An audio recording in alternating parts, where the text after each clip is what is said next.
नमस्कार दोस्तों, सभी का उत्कर्ष यूट्यूब चैनल पर स्वागत है। आज हम बात करेंगे एक ऐसे टॉपिक को लेके जो second grade exam point of view से ज़्यादा इम्पोर्टेंट भी है और इस तरह के प्रश्न हम लोगों से सामान्यतः सिलेबस में पूछे जाते हैं। जिस टॉपिक की हम लोग आज बात करेंगे, जो आज का हमारा टॉपिक है वह है भारत में बदलती कृषि और उद्योग की प्रवृत्तियां।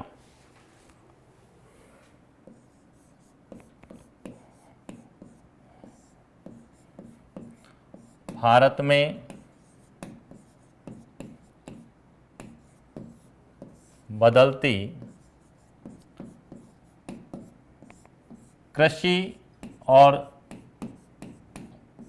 उद्योग की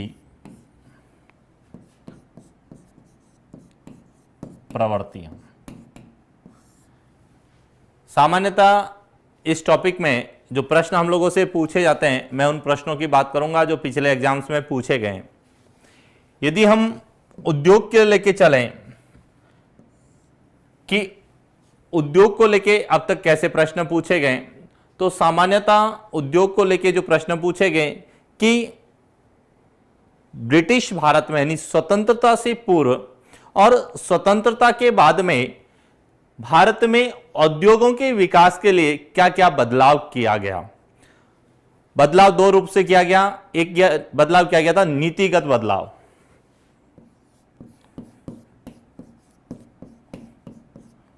और दूसरा जो बदलाव किया गया था वह क्या गया था, संस्थागत बदलाव।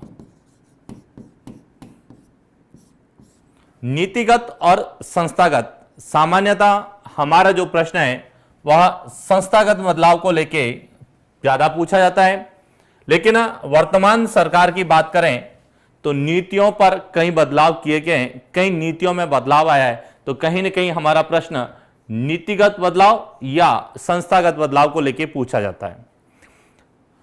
बात करें संस्थागत बदलाव क्या है या नीतिगत बदलाव क्या है, तो हम एक एक पॉइंट्स को लेके चलेंगे और एक एक पॉइंट्स, हालांकि ये टॉपिक इकोनॉमिक्स से टच रहता है, कुछ चीजें आपको इकोनॉमिक्स से यहां लानी पड़ी। जो आंकड़े हैं वो इकोनॉमिक्स से लाने पड़ेंगे कि इकोनॉमिक्स में जो आंकड़े हम लोगों को दिए गए हैं, जैसे जीडीपी में उद्योगों की भूमिका है, उद्योगों का जो प्रतिशत है, या कृषि का जो परसेंटेज है जीडीपी में, या ये हम देख सकते हैं कि वर्तमान में जनसंख्या का में जो है कृषि और उद्योगों का क्या है। तो उन सभी को लेके जो प्रश्न यहां से बनते हैं, मैं उन प्रश्नों को लेके चलूंगा और किस तरह के प्रश्न यहां से पूछे जाते हैं उन सभी प्रश्नों की मैं आपको बात करूंगा। तो देखिए, आज हम बात करेंगे सबसे पहले उद्योगों की, कि उद्योगों में क्या क्या बदलाव हुआ है, और उसके बाद हम बात करेंगे कृषि की, कि कृषि को लेके क्या क्या बदलाव हुआ है। देखिए, वर्तमान सरकार की बात करें, चाहे केंद्र सरकार हो चाहे राज्य सरकार हो, केंद्र और राज्य सरकार ने, दोनों ही सरकारों ने वर्तमान में उद्योग और कृषि पर बहुत ध्यान दिया है। इसका मतलब यह है कि इन्होंने औद्योगिक विकास और कृषि की जो है संभावनाओं को, कृषि क्षेत्र की संभावनाओं को बढ़ाने का बहुत ज्यादा प्रयास किया है। और इसी कारण इन टॉपिक में से जो प्रश्न हम लोगों से पूछे जाएंगे, सामान्यतः वो प्रश्न संस्थागत हो सकते हैं या दूसरे हो सकते हैं नीतिगत, कि वर्तमान में भारत में ब्रिटिश काल में और ब्रिटिश काल के बाद में क्या नीतिगत और कौन कौन से संस्थागत परिवर्तन हुए। तो पहले हम उद्योगों को लेकर चलते हैं कि भारत में उद्योगों का क्या बदलाव हुआ है। तो भारत में उद्योगों की बात करेंगे तो हम स्वतंत्रता से पूर्व से चलेंगे और वर्तमान तक चलेंगे कि वर्तमान तक कौन कौन से बदलाव हुए हैं। तो देखिए, एक बार इसका एक फ्लो चार्ट है वो हम बना लेते हैं कि क्या हमारा यहां से प्रश्न बनता है।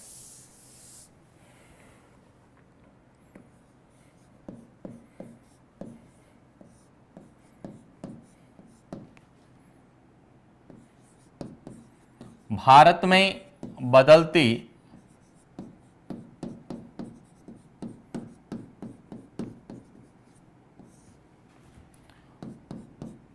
औद्योगिक प्रवृत्तियां, जिसके अंतर्गत हम बात करेंगे सबसे पहले स्वतंत्रता से पूर्व, और सेकेंड बात करेंगे स्वतंत्रता के पश्चात। स्वतंत्रता के पश्चात जो बदलाव हुआ वह दो प्रकार से किया गया। फर्स्ट नीतिगत और दूसरा संस्थागत। और नीतिगत परिवर्तन कौन कौन से हुए? तो नीतिगत परिवर्तन में हम बात करेंगे तो विभिन्न प्रकार की हमारी औद्योगिक नीतियों की जो घोषणा की गई है, समय समय पर जो औद्योगिक नीतियों में बदलाव हुआ है वह सब नीतिगत है। विभिन्न प्रकार की योजनाएं, औद्योगिक विकास को लेकर विभिन्न प्रकार की जो योजनाएं चलाई गई है वह सब नीतिगत है। संस्थागत में कि औद्योगिक विकास के लिए विभिन्न प्रकार की संस्थाओं की स्थापना की गई है, संस्थाओं के स्वरूप को बदलाव दिया गया है, तो उन सबको हम लोग बात करेंगे संस्थागत में कि क्या परिवर्तन। उससे पहले हम बात करेंगे स्वतंत्रता से पूर्व। ऐसा नहीं है कि सभी औद्योगिक बदलाव स्वतंत्रता के बाद में हुए, स्वतंत्रता से पहले भी उद्योग का बदलाव हुआ, लेकिन स्वतंत्रता से पहले जो भी उद्योगों की स्थापना की गई थी वह ब्रिटिश शासन ने अपने आर्थिक स्वार्थों की पूर्ति के लिए की। और जब ब्रिटिश शासन ने आर्थिक स्वार्थों की पूर्ति के लिए की तो उन्होंने उन्हीं उद्योगों को बढ़ावा दिया जिनसे उनको आर्थिक लाभ ज्यादा हुआ। सामान्यतः देखा जाता है तो हम पढ़ते हैं कि ब्रिटिश, एक टॉपिक हमारा हिस्ट्री में आता है जिसको हम बोलते हैं ब्रिटिश शासन का भारतीय अर्थव्यवस्था पर प्रभाव, एक टॉपिक चलता है और उसी में हम लोग एक बात करते हैं कि ब्रिटिश सरकार ने जो भारत के जो परंपरागत जो उद्योग थे, जैसे लघु उद्योग है या हस्तकलाओं का है, उन सबको विनाश किया, यानी उन सबका जो है विनाश किया और उन्होंने अपने आर्थिक स्वार्थ को बढ़ावा देने के लिए बड़े उद्योगों को बढ़ावा दिया। तो इसलिए पहले हम बात करेंगे कि स्वतंत्रता से पूर्व ब्रिटिश शासन ने, यानी ब्रिटिश सरकार ने कौन कौन से औद्योगिक विकास के कदम उठाए। तो देखिए, ब्रिटिश शासन में यदि हम बात करें तो ब्रिटिश शासन में स्वतंत्रता से पूर्व जो औद्योगिक विकास का जो चरण शुरू हुआ वह शुरू हुआ था 1853 में लॉर्ड डलहौजी के समय। एक गवर्नर जनरल था लॉर्ड डलहौजी और उसके शासनकाल में भारत में औद्योगिक जो है बदलाव शुरुआत हुआ। और औद्योगिक बदलाव की बात करें तो 1853 में ही सबसे पहले जो है एक लोहा गलाने के संयंत्र की स्थापना की गई और वहीं से भारत में जो है उद्योगों का बदलाव शुरू हुआ। तो सबसे पहले हम बात करेंगे कि स्वतंत्रता से पूर्व भारत में कहां कहां कौन कौन से उद्योगों की स्थापना की गई जो औद्योगिक संस्थागत परिवर्तन के अंतर्गत आएगा। उसके बाद हम बात करेंगे स्वतंत्रता के बाद में क्या परिवर्तन हुआ और कैसे प्रश्न हम लोगों से पूछे गए। तो देखिए, हम बात करेंगे स्वतंत्रता से पूर्व। तो यदि हम ये भारत का मैप है,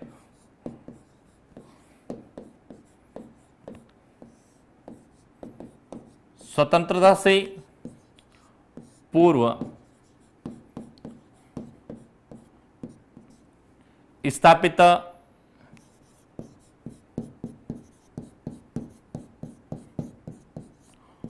औद्योगिक इकाइयां कि स्वतंत्रता से पूर्व ब्रिटिश काल में कौन कौन सी औद्योगिक इकाइयों की स्थापना की गई और कहां कहां की गई। उसके बाद हम स्वतंत्रता के बाद की बात करें कि स्वतंत्रता के बाद में कौन कौन से प्रयास किए गए। तो देखिए, हम स्वतंत्रता से पूर्व की बात करें तो स्वतंत्रता से पूर्व सबसे पहले जो 1854 में सूती वस्त्र मिल की स्थापना की गई, सूती वस्त्र मिल की स्थापना की गई थी मुंबई में 1854 में। यद्यपि यह कहा जाता है कि सूती वस्त्र मिल की स्थापना 1818 में भी कर दी गई थी कोलकाता में। फोर्ट ग्लोस्टार एक स्थान था, फोर्ट ग्लोस्टार में की गई थी, लेकिन वह असफल रही और इसलिए सफल जो शुरुआत हुई थी सूती वस्त्र उद्योग की, जो शुरुआत हुई थी वो 1854 में मुंबई से हुई थी। और इसीलिए आप लोगों को पता होना चाहिए कि भारत में जो है सूती वस्त्र की राजधानी कहा जाता है मुंबई को। यह प्रश्न कई बार पूछा जाता है। भारत में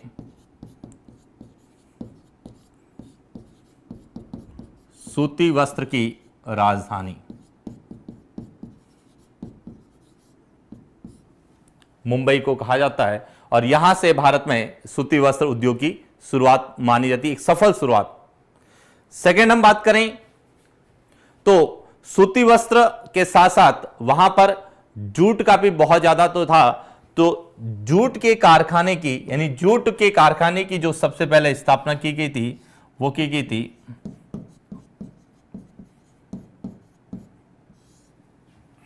कोलकाता पश्चिम बंगाल में, क्योंकि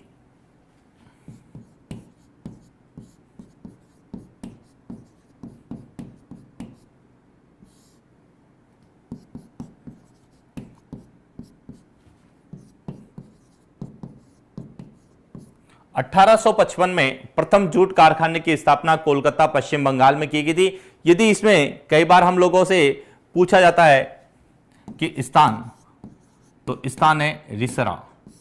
रिसरा नामक स्थान कोलकाता में जो है पश्चिम बंगाल में है, वहां पर प्रथम जूट कारखाने की स्थापना 1855 में की गई थी। और क्योंकि ब्रिटिश काल में सूती वस्त्र उद्योग और जूट उद्योग काफी चर्चा का विषय बना हुआ था, क्योंकि आज भी वर्तमान में देखा जाए तो पश्चिम बंगाल है वह पूरे भारत में सर्वाधिक जूट उत्पादक राज्य है। और ये कई बार हम लोगों से पूछा जाता है कि भारत में सर्वाधिक पटसन या जूट कहां होती है, तो पश्चिम बंगाल में होती है। और यदि हमें देश पूछा जाता है कि विश्व में सर्वाधिक जूट उत्पादक देश कौन सा है, तो देश आता है बांग्लादेश। देश पूछा जाए तो बांग्लादेश, और भारत के संदर्भ में पूछा जाए राज्य क्षेत्र तो पश्चिम बंगाल। इसी तरह से जूट के साथ साथ अनेक उद्योगों की हुई, तो हम उन उद्योगों की भी बात करेंगे साथ साथ। तो इसके बाद एक जो महत्वपूर्ण उद्योग आया वह आया सीमेंट उद्योग, यानी प्रथम सीमेंट कारखाना। इसकी स्थापना की गई थी चेन्नई में 1904 में, और भारत में प्रथम सीमेंट कारखाने की स्थापना चेन्नई में हुई थी, और वहीं से सीमेंट का उत्पादन शुरू हुआ और धीरे धीरे पूरे भारत में फैला। वर्तमान में देखा जाए तो सबसे ज्यादा सीमेंट बनाने के कारखाने हमारे आंध्र प्रदेश में है, जबकि सर्वाधिक सीमेंट की जो है उत्पादन वर्तमान में जो है हमारा भारत कर रहा है। इसके बाद हम बात करेंगे और कई उद्योग है, जैसे बात करते हैं वर्तमान में जो है हिंदुस्तान एरोनॉटिक्स, यानी वायुयान बनाने के कारखाने की स्थापना, यानी हवाई जहाज बनाने के कारखाने की जो पहली स्थापना है वह की गई थी बेंगलुरु में।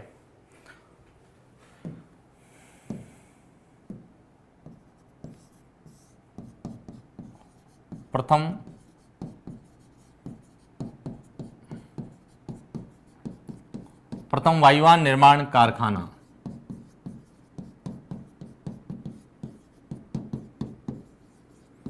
बेंगलुरु में की गई थी। यद्यपि 1940 में इसकी स्थापना कर दी गई थी, लेकिन इसका प्रभाव ज्यादा स्वतंत्रता के बाद में आया।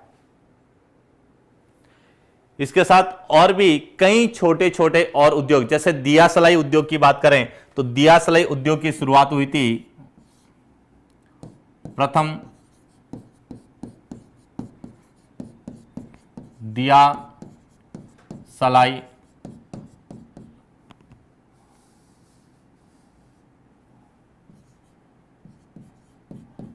कारखाना बड़ोदरा गुजरात में की गई थी।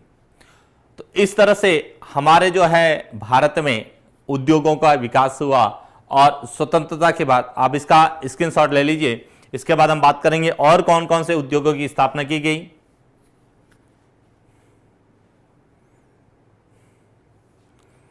यही बात करते हैं, एक और है प्रथम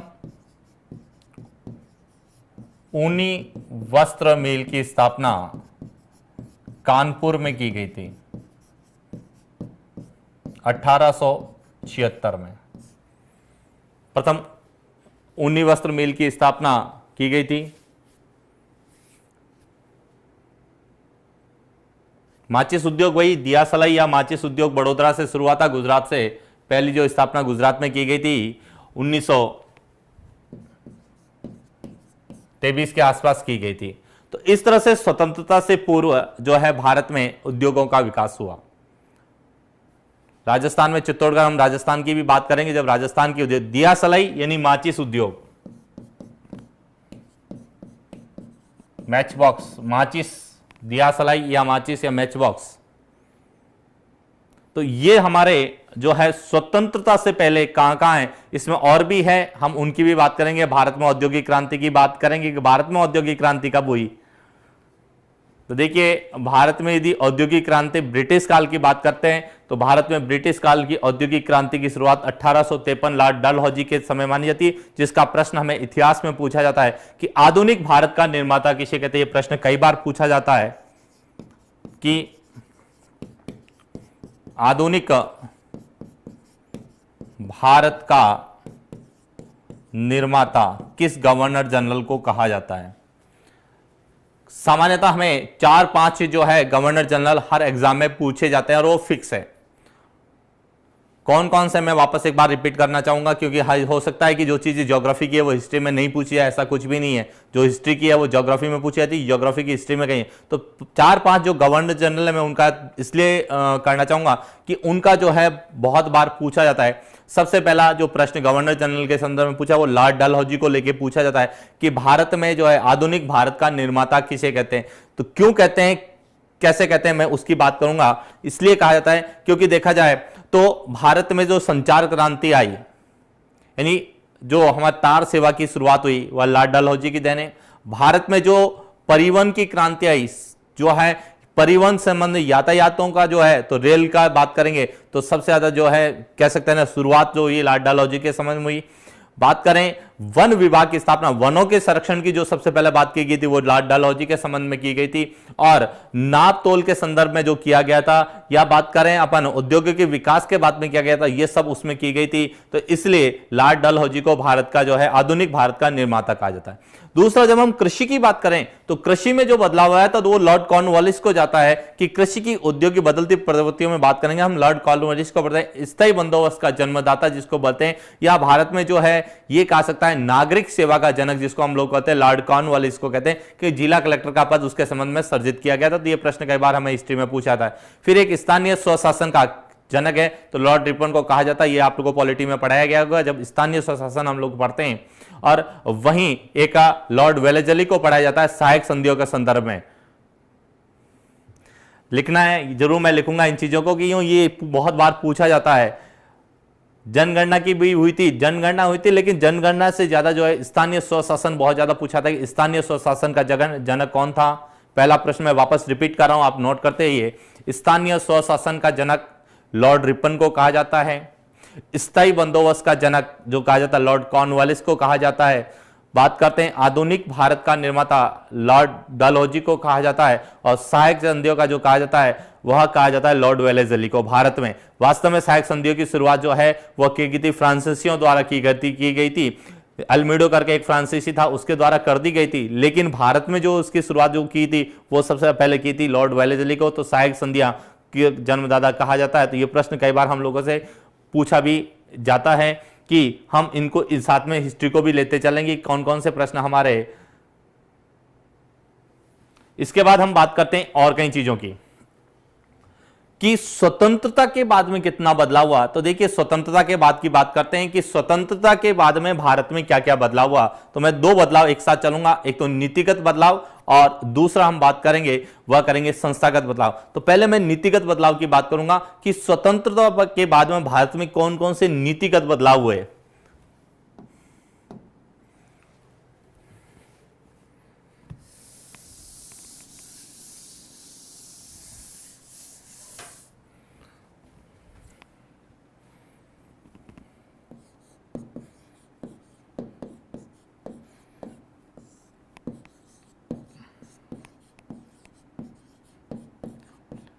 स्वतंत्रता के पश्चात भारत में बदलती औद्योगिक प्रवृत्तियां, कि स्वतंत्रता के बाद में भारत में क्या क्या औद्योगिक प्रवृत्तियों का बदलाव हुआ।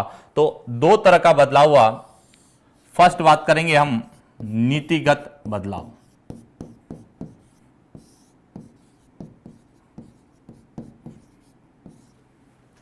और दूसरा बात करेंगे हम संस्थागत बदलाव। कहीं न कहीं जो ये टॉपिक मैं आपको करा रहा हूं, यहां से आपको न्यूनतम एक प्रश्न तो मिलेगा ही मिलेगा। हो सकता है वह एक के साथ दो प्रश्न हम लोगों को दें, और इस टॉपिक से दो प्रश्न हमारे कौन से बनेंगे मैं उनकी भी चर्चा करूंगा कि क्या पूछा जा सकता है। तो देखिए, स्वतंत्रता के पश्चात भारत में बदलती औद्योगिक प्रवृत्तियां, तो उद्योगों के बदलाव, कारण इसका सबसे बड़ा कारण था कि जब भारत आजाद हुआ उस समय भारत की आर्थिक स्थिति इतनी अच्छी नहीं थी कि भारत जो है सीधा ही औद्योगिक स्तर पर विकास कर सके। इसलिए भारत ने जो है उद्योगों को जो है विकास कृषि के साथ साथ किया, क्योंकि भारत शुरू से ही कृषि आधारित अर्थव्यवस्था वाला देश रहा है, और कृषि आधारित अर्थव्यवस्था वाला देश होने के कारण जो है कृषि को ज्यादा महत्व दिया गया। तो देखा गया है कि शुरू की प्रथम, द्वितीय और जो तृतीय, जो 3 पंचवर्षीय योजनाएं आई उनमें ज्यादा कृषि को महत्व दिया, कृषि और कृषि संबंधी गतिविधियों को महत्व दिया, साथ में उद्योगों को रखा गया, लेकिन पूर्ण रूप से औद्योगिक विकास की बात हम लोग नहीं किए। तो इसलिए स्वतंत्रता के बाद में जो नीतिगत बदलाव आया, सबसे पहले बदलाव आया वह आया औद्योगिक नीति के रूप में।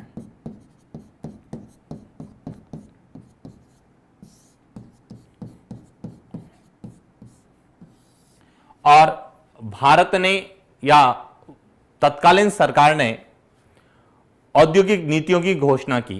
तो यहां से हमारा जो पहला प्रश्न यह आता है कि भारत में सर्वप्रथम औद्योगिक नीति यानी प्रथम औद्योगिक नीति की घोषणा कब की गई। तो बात करते हैं अपन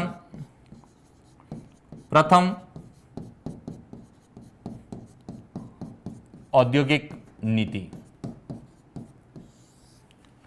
कि भारत में प्रथम औद्योगिक नीति की जो घोषणा की गई थी वह 8 अप्रैल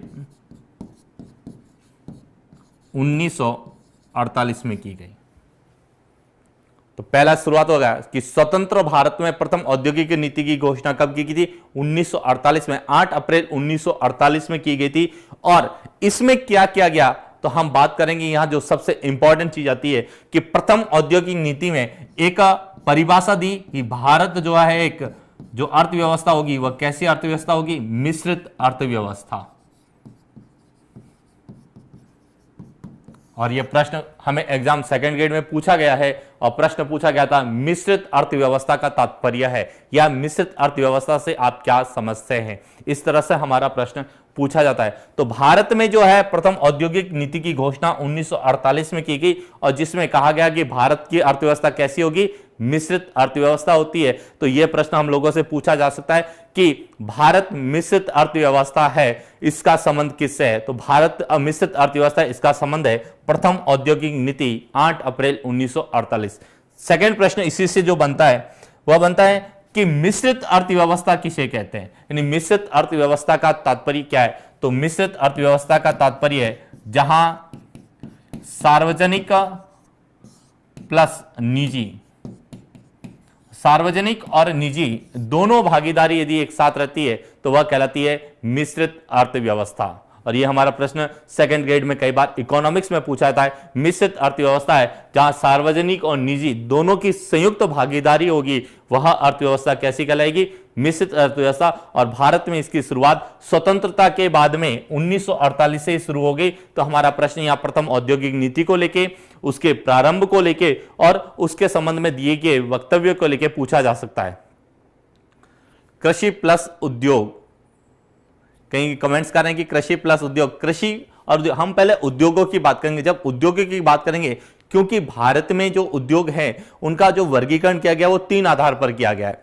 पहला आधार किया गया जो है निवेश के आधार पर, उसकी बात हम करेंगे। दूसरा जो आधार है वह कच्चे माल की उपलब्धता के आधार पर, और तीसरा आधार है वह है स्वामित्व के आधार पर। तो तीनों को जो यदि हम बात करेंगे तो हमारे लिए यहां जो है प्रभाव ज्यादा रहेगा अपेक्षाकृत कृषि के। हालांकि कृषि की पूरे टॉपिक की हम बात करेंगे, लेकिन पहले मेरा उद्योग ज्यादा रहेगा, क्योंकि वर्तमान सरकार ने औद्योगिक विकास जो हमारा द्वितीय क्षेत्र है उसको बढ़ाने पर ज्यादा ध्यान दिया गया है, न कि प्राथमिक और तृतीय क्षेत्र को। हाँ, द्वितीय क्षेत्रों के साथ साथ प्राथमिक क्षेत्र और तृतीय क्षेत्र तीनों आगे बढ़ते हैं, तीनों का एक समानांतर जो चलता है, इसलिए हम लोग इसको ज्यादा महत्व देंगे।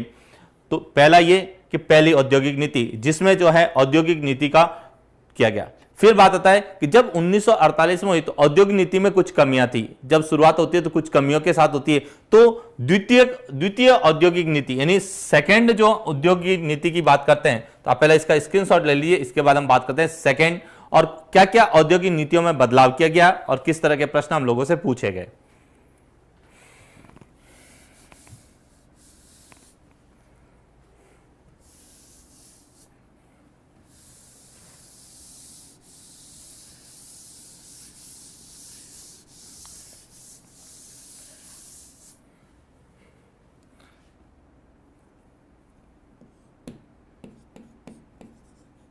वापस एक बार मैं लिख देता हूं। प्रथम औद्योगिक नीति,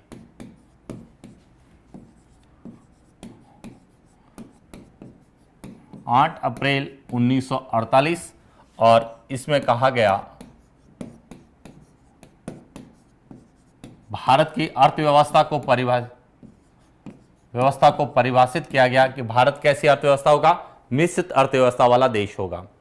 सेकेंड बात करेंगे हम द्वितीय औद्योगिक नीति की।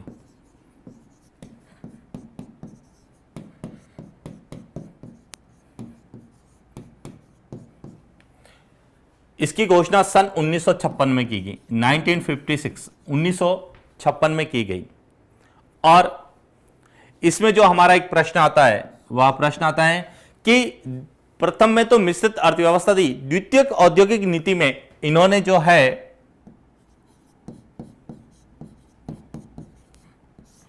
भारतीय उद्योगों को श्रेणीबद्ध किया। श्रेणीबद्ध किया का मतलब है कि भारतीय उद्योगों की कैटेगरी बना दी, जिसमें 3 श्रेणियां बनाई गई, श्रेणी ए, श्रेणी बी और श्रेणी सी। ए श्रेणी में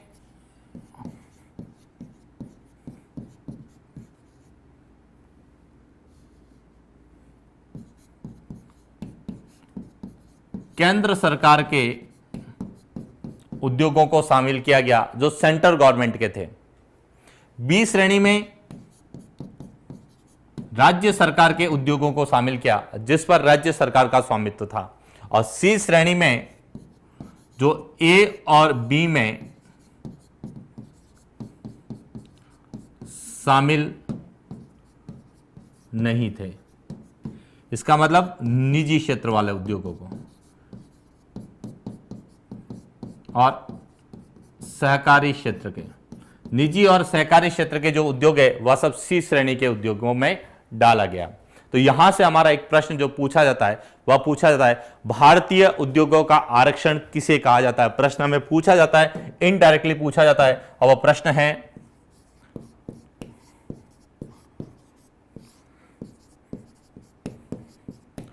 भारतीय उद्योगों का आरक्षण की संज्ञा किसे दी गई।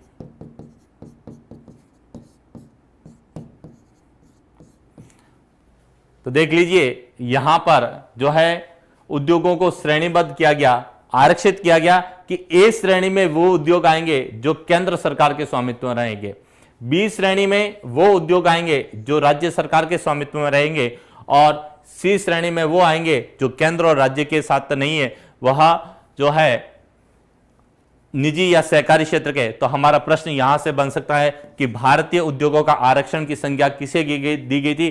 तो द्वितीय जो औद्योगिक नीति 1956 है, इसको भारतीय उद्योगों का आरक्षण की संज्ञा दी गई थी।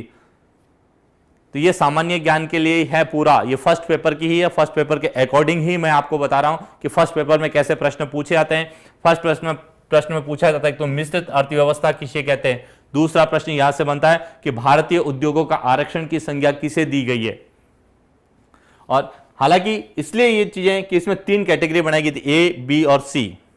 इसके बाद हम तीसरी बात करते हैं, तीसरी नीति।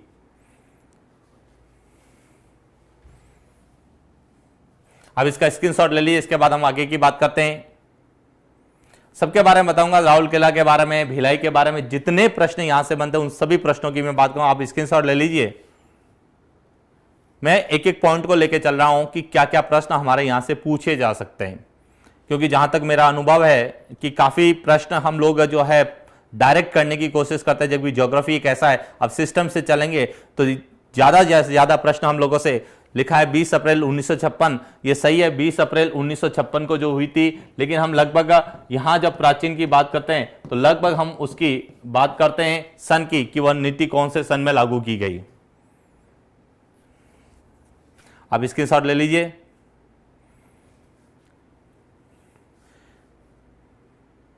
सही है, पंडित तत्कालीन जो प्रधानमंत्री पंडित जवाहरलाल नेहरू थे, तो पंडित जवाहरलाल नेहरू के द्वारा ही यह शुरू की गई थी। तीसरी बात करते हैं, इसके बाद 1956 से लगाकर 1985 तक अनेक औद्योगिक नीतियों की घोषणा की गई समय समय पर, लेकिन उसमें से कौन सी औद्योगिक नीतियां वर्तमान परिप्रेक्ष्य में हमारे लिए इंपॉर्टेंट है, मैं उन्हीं औद्योगिक नीतियों की बात करूंगा जो हमें पूछी जाती है। तो हम बात करते हैं इसके अलावा कौन कौन सी हमें पूछी जा सकती है।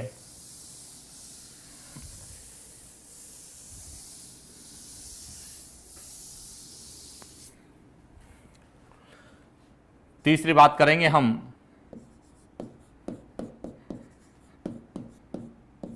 औद्योगिक नीति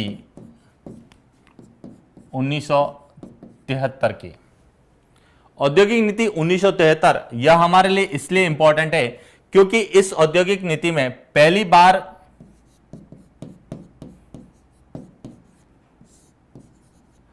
सीमित क्षेत्र में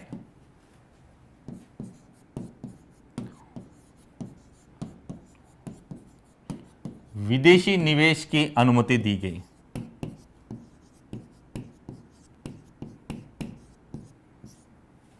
तो प्रश्न पूछा जाता है कि भारत में जो है विदेशी निवेश की अनुमति जो है किस औद्योगिक नीति के तहत दी गई थी। औद्योगिक नीति 1973 के तहत भारत में जो है विदेशी निवेश की अनुमति दी गई। यह प्रश्न इसलिए आ सकता है क्योंकि वर्तमान सरकार ने जो है प्रत्यक्ष विदेशी निवेश को ज्यादा बढ़ावा दिया है, और वर्तमान जो है हम बात करें इस समय कि भारत जो है सर्वाधिक विदेशी निवेश प्राप्त करने वाला देश भी माना जाता है, और जिसका प्रश्न आ रहा है इसमें भी पूछा गया कि सर्वाधिक प्रत्यक्ष विदेशी निवेश किस देश के द्वारा किया जाता है, तो हम लोग कहते हैं मॉरिशस के द्वारा। तो ये प्रश्न विदेशी निवेश क्यों, यह हमारे लिए सबसे बड़ी बात है। तो देखिए कि किसी देश के यदि विदेशी मुद्रा भंडार को बढ़ाना है, किसी देश के विदेशी मुद्रा भंडार को बढ़ाना है, यदि आप लोगों ने इकोनॉमिक्स में पढ़ा होगा, और जिस देश के पास विदेशी मुद्रा भंडार ज्यादा होता है वह देश उतना ही आर्थिक दृष्टि से शक्तिशाली माना जाता है। और इसलिए हम लोगों से एक प्रश्न पूछा जाता है कि भारत में सबसे पहले विदेशी निवेश कब की अनुमति किस नीति के तहत दी गई थी। औद्योगिक नीति 1973 के तहत दी गई थी। और भारत में या विश्व में वर्तमान में जिस सर्वाधिक विदेशी मुद्रा प्राप्त करने का जो है वह है, एक तो विदेशी निवेश को या तो बढ़ा दीजिए या दूसरा पर्यटन को बढ़ा दीजिए। ये दोनों ही टॉपिक आपके हैं, एक भारत के संदर्भ में, एक राजस्थान के संदर्भ में। पर्यटन राजस्थान के संदर्भ में, पर्यटन विदेशी निवेश के बाद में दूसरा एक ऐसा उद्योग है जिससे विदेशी भंडार ज्यादा प्राप्त होता है। इसीलिए जो भी देश विकसित देश हैं वहां दो चीजें मिलेगी, या तो विदेशी निवेश ज्यादा बढ़ा हुआ, या वहां पर्यटन की दृष्टि से बहुत ज्यादा से। महारत्न कंपनियों की भी बात हम आगे करेंगे जब नीतिगत बदलाव करेंगे तो उसके अंतर्गत। तो हमारा प्रश्न यहां से बन सकता है कि पहली बार बहुराष्ट्रीय कंपनियों को विदेशी निवेश की अनुमति कब दी गई। बहुराष्ट्रीय कंपनी को स्वतंत्र भारत में बहुराष्ट्रीय कंपनियों को विदेशी निवेश की अनुमति कब दी गई थी। 1973 में। तो प्रश्न आता है कि बहुराष्ट्रीय कंपनियां क्या है, बहुराष्ट्रीय कंपनी किसे कहेंगे। तो देखिए बहुराष्ट्रीय कंपनी की हम लोग बात करते हैं तो बहुराष्ट्रीय कंपनी का तात्पर्य है कि वे कंपनी या वह कंपनी जो दो या दो से अधिक देशों में अपनी व्यावसायिक गतिविधियों का संचालन करे। दो या दो से अधिक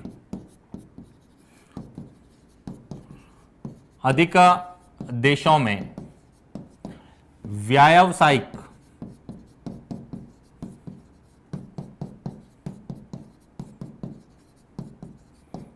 गतिविधियों का यदि संचालन करती है, दो या दो से अधिक देशों में कोई भी ये कंपनी है अपनी व्यावसायिक गतिविधियों का संचालन करती है, तो वह कंपनी बहुराष्ट्रीय कंपनी कहलाती है।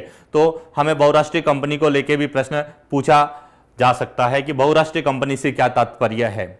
इसके बाद हम बात करते हैं चौथी, औद्योगिक नीति 1977 की। 1977 में क्या क्या कि 73 में जो अनुमति दी गई विदेशी निवेश की, वह 77 में क्या कर दी गई, प्रतिबंधित कर दी गई। यानी विदेशी निवेश को प्रतिबंधित कर दिया गया।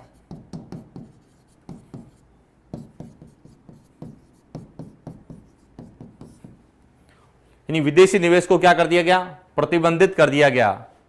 फेरा और फेमा की भी हम बात करेंगे लास्ट में कि फेरा क्या है, फेमा क्या है। तो ये चार ऐसी औद्योगिक नीतियां जो 1985 के आसपास 86 तक चली। उसके बाद 1986 में एक और औद्योगिक नीति आई,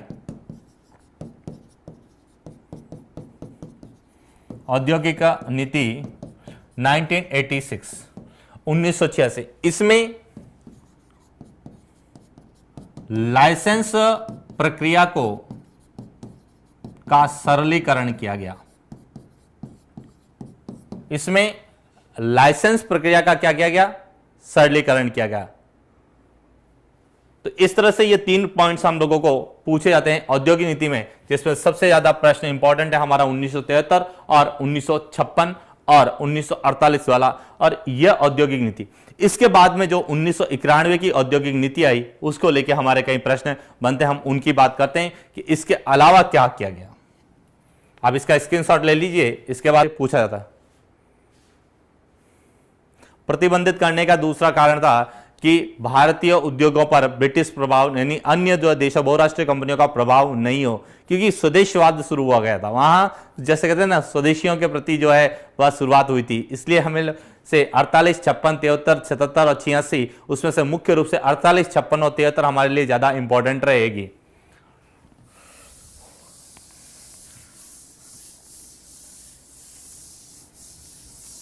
और इसके बाद जो औद्योगिक नीति आई, जिसको कहा गया नवीन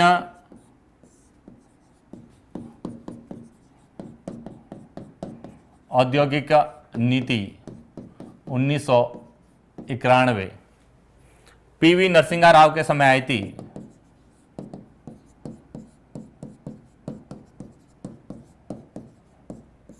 पीवी नरसिंहा राव के समय जो है नवीन औद्योगिक नीति आई थी, जिसकी शुरुआत जुलाई 1991 में हुई थी। यानी जुलाई 1991 में जो है नवीन औद्योगिक नीति 1991 में जो आई, जो जुलाई 1991 में भारत सरकार द्वारा घोषित की थी। उस समय भारत के प्रधानमंत्री थे पीवी नरसिंहा राव। और यह औद्योगिक नीति भारत में सबसे ज्यादा इंपॉर्टेंट है, और वह है कि इसमें 3 नए शब्दों का जो है उदय हुआ, जिसमें पहला शब्द है वैश्वीकरण, दूसरा है उदारीकरण, और तीसरा है निजीकरण। ये 3 शब्द नए जोड़े गए, और यह प्रश्न हमारे सेकंड ग्रेड में पूछा गया था, वैश्वीकरण या भूमंडलीकरण का क्या तात्पर्य है।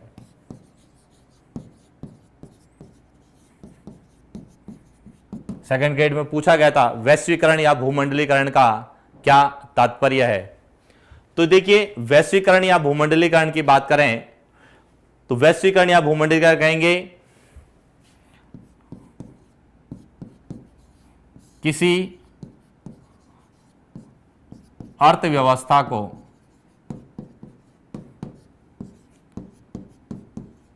वैश्विक अर्थव्यवस्था से जोड़ना, कि किसी देश की अर्थव्यवस्था को विश्व के अन्य देशों की अर्थव्यवस्था से जोड़ना कहलाता है वैश्वीकरण या भूमंडलीकरण। यह सेकंड ग्रेड में पूछा जा चुका है, और यहीं से हमारे वैश्वीकरण की दौर शुरू हुआ। अर्थव्यवस्था में जो वैश्वीकरण का दौर हुआ था वह शुरू हुआ था आपके 1991 से। साथ में औद्योगिकी का उदारीकरण की शुरुआती, उदारीकरण का मतलब है कि लाइसेंस प्रक्रिया को सरल बनाया गया। लाइसेंस प्रक्रिया का सरलीकरण किया गया कि पहले भारत में जो है सभी उद्योग केंद्र सरकार और बहुत ज्यादा था, तो इसमें यह तरह से लाइसेंस प्रक्रिया का सरलीकरण किया गया और निजीकरण में किया गया कि सार्वजनिक स्वामित्व को कम कर निजी क्षेत्र को बढ़ावा दिया गया। यानी सार्वजनिक स्वामित्व, केंद्र सरकार के जो अंडर में या राज्य सरकार के अंडर में जो भी उद्योग थे, उनको उद्योगों को जो है उनके स्वामित्व को कम कर निजी क्षेत्र को बढ़ावा दिया गया। और वर्तमान में यदि बात करें तो केवल पूरे भारत में 2 ही ऐसे क्षेत्र हैं जो पूर्ण रूप से केंद्र सरकार के अंडर में हैं, बाकी सभी क्षेत्र जो है निजी क्षेत्र में काम आते हैं। इसलिए हमारा यहां से एक प्रश्न जो है जरूर पूछा जा सकता है कि औद्योगिक नीति 1991 में निम्न में से किस का संबंध किस से नहीं है? वैश्वीकरण, उदारीकरण और निजीकरण, जो आपने इकोनॉमिक्स में पढ़ा होगा। तो कहीं ना कहीं हमारे वर्तमान में हम सार्वजनिक उद्योग की बात करें तो सार्वजनिक उद्योग के अंतर्गत हमारे केवल 2 ही क्षेत्र आते हैं जो आते हैं, एक तो रेलवे और दूसरा जो आता है वह आता है परमाणु या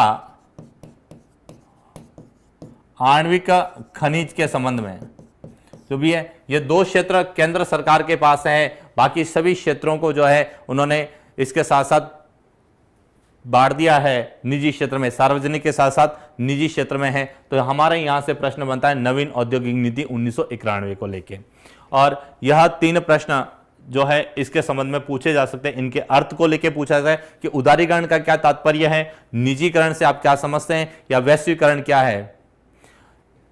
ये पीजी कुरियन ने की थी। ये सब ये दैट इज ये parts of economics, not geography. Geography में हम केवल उसी की बात करें कि बदलाव क्या हुआ है। तो औद्योगिक नीति बदलाव हुआ तो वैज्ञानिक उद्योग करने की प्रवृत्ति का बदलाव हुआ। तो ये चीजें हम लोगों से बहुत बार पूछी जाती है। ये तो नीतिगत प्रयास हुए, और जो सबसे बड़ी इंपॉर्टेंट चीज है वह है कि 1991 की इस नीति में प्रत्यक्ष विदेशी निवेश को बढ़ावा दिया गया।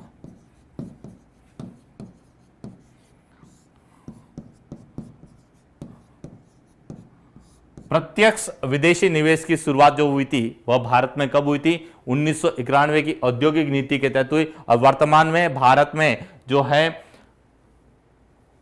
बात करते हैं लाइसेंस आधारित उद्योग। वर्तमान में भारत में लाइसेंस आधारित उद्योग 5 है। 5 ऐसे उद्योग हैं जिसमें लाइसेंस की जरूरत होती है। 5 उद्योग जो लाइसेंस आधारित उद्योग है, बाकी शेष सभी उद्योग सार्वजनिक और निजी क्षेत्र की भागीदारी से चले जा सकते हैं।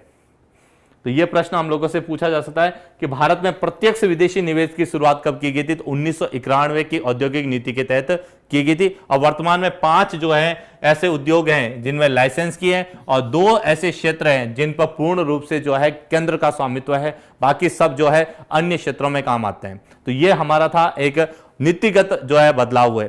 इसके बाद अनेक बदलाव हुए, और एक जो सबसे बड़ा बदलाव आया, मैं उस बदलाव की बात करूंगा।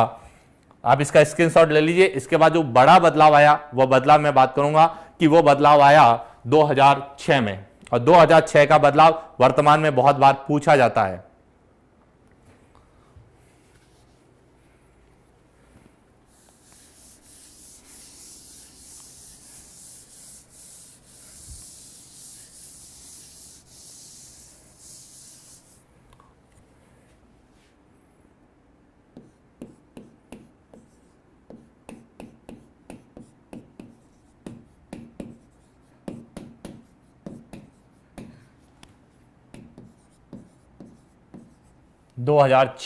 ये हमें पूछा जाता है कि एमएसएमई अधिनियम कब आया? तो एमएसएमई अधिनियम 2006 में आया।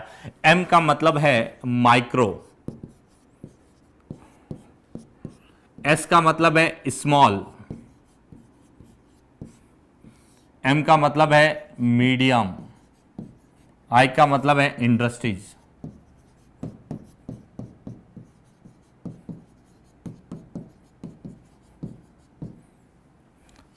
सूक्ष्म लघु मध्यम उद्योग अधिनियम 2006, और इस अधिनियम की जो सबसे बड़ी उपलब्धि रही कि अभी तक हम लोगों ने जो बात की उद्योगों की, वहां पर उद्योगों का वर्गीकरण नहीं किया गया, और इसने इस अधिनियम के तहत विनिर्माण और सेवा क्षेत्र में पूंजी निवेश, विनिर्माण और सेवा क्षेत्र में पूंजी निवेश के आधार पर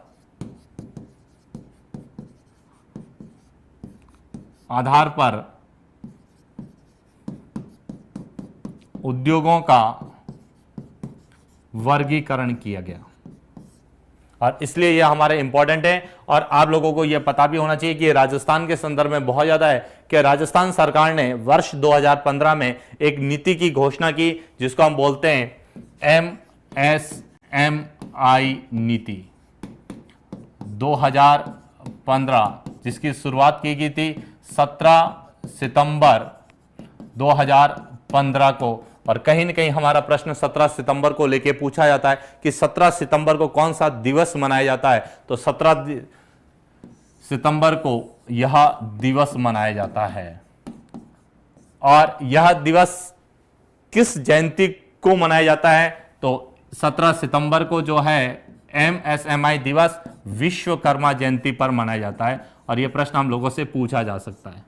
क्यों पूछा जाता है कि 17 सितंबर 2015 को राजस्थान सरकार ने MSMI नीति की घोषणा की थी दिल्ली भवन, जो है जयपुर भवन दिल्ली में, और वहां से इस नीति की घोषणा की।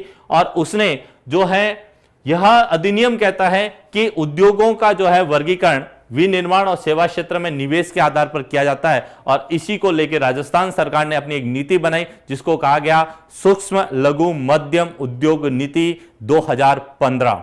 और यह हमारा प्रश्न कई बार पूछा जा सकता है। अब इस उद्योग नीति से क्या परिवर्तन हो, मैं उसकी बात करूंगा। इस नीति के माध्यम से उद्योगों का वर्गीकरण किया गया और 3 भागों में वर्गीकरण किया गया जिसको हम कहते हैं निवेश के आधार पर। और जो मैं यहां सारणी बना रहा हूं वह सारणी आप लोगों के लिए जो है इंपॉर्टेंट प्रश्न है, तो आप पहले इसका स्क्रीनशॉट ले लीजिए, फिर मैं आपको बात करूंगा कि इस अधिनियम के आधार पर या राजस्थान सरकार की इस नीति के आधार पर उद्योगों को किस तरह से बांटा गया।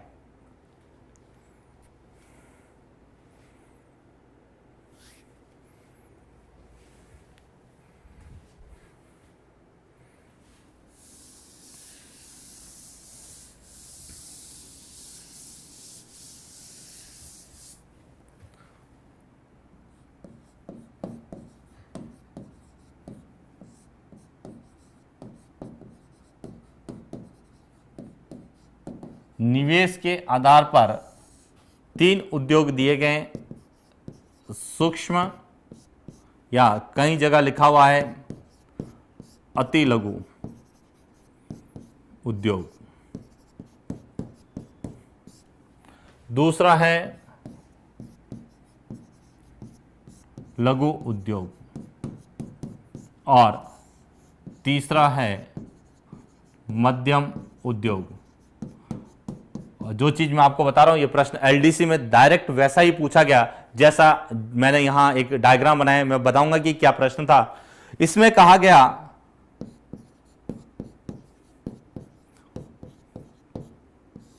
विनिर्माण क्षेत्र में और सेवा क्षेत्र।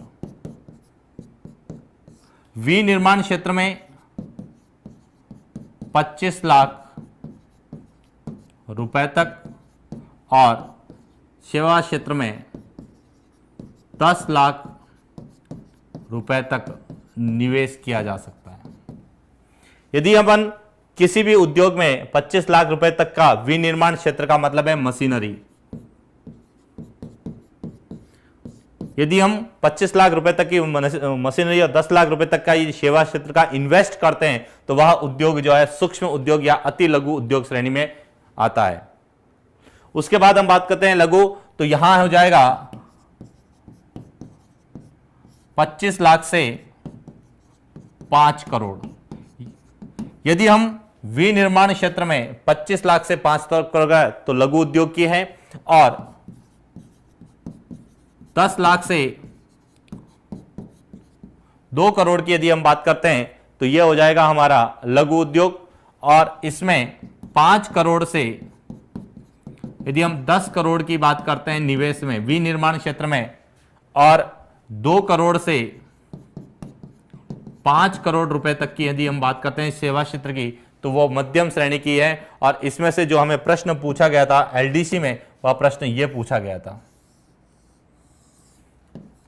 लघु उद्योग के संबंध में सही कौन सा है।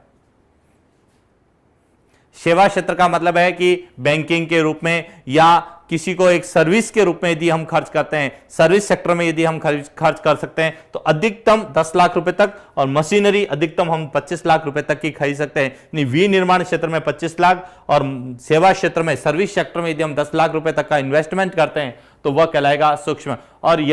और इसमें कोई पर्टिकुलर नहीं है, और इसीलिए वर्तमान सरकार की यदि बात करें तो वर्तमान सरकार है, चाहे वो केंद्र की हो या राज्य सरकार की बात करते हैं, तो उन्होंने भी जो है इस तरह के आधार पर ही 17 सितंबर 2015 को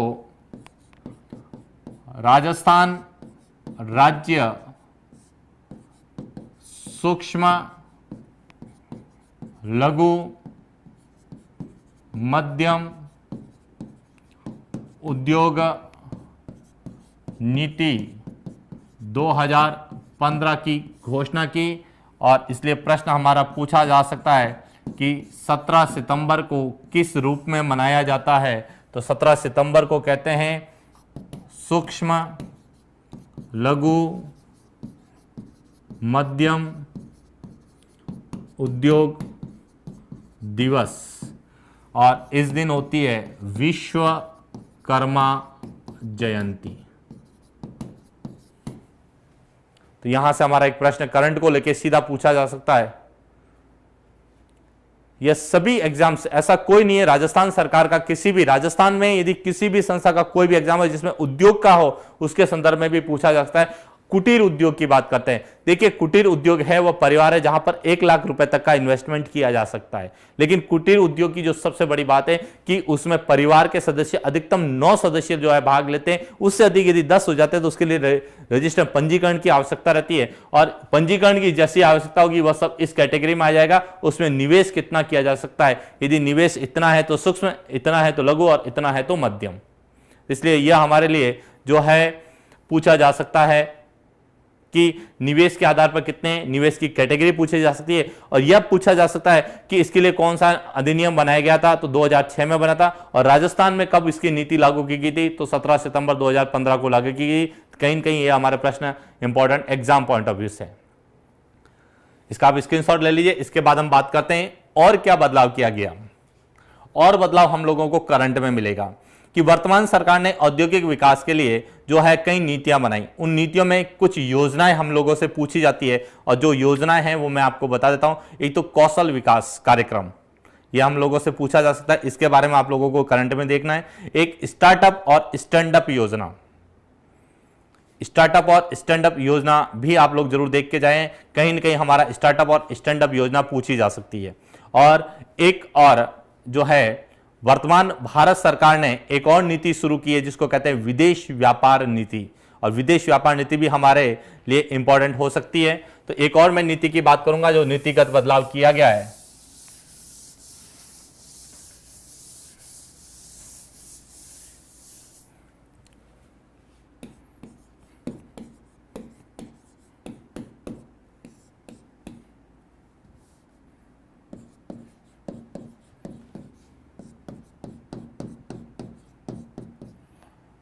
दो 2015 से 2020 ये एक पंचवर्षीय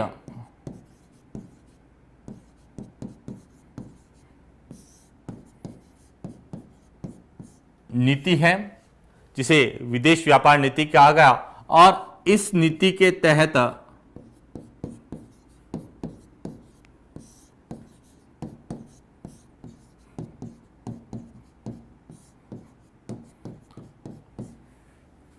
विदेशी निर्यात को बढ़ावा देना, कि किस तरह से हम विदेशी निर्यात को बढ़ावा दे सकते हैं। और इसी ही कड़ी में हमारा एक और प्रश्न आता है, वह आता है कि मेक इन इंडिया।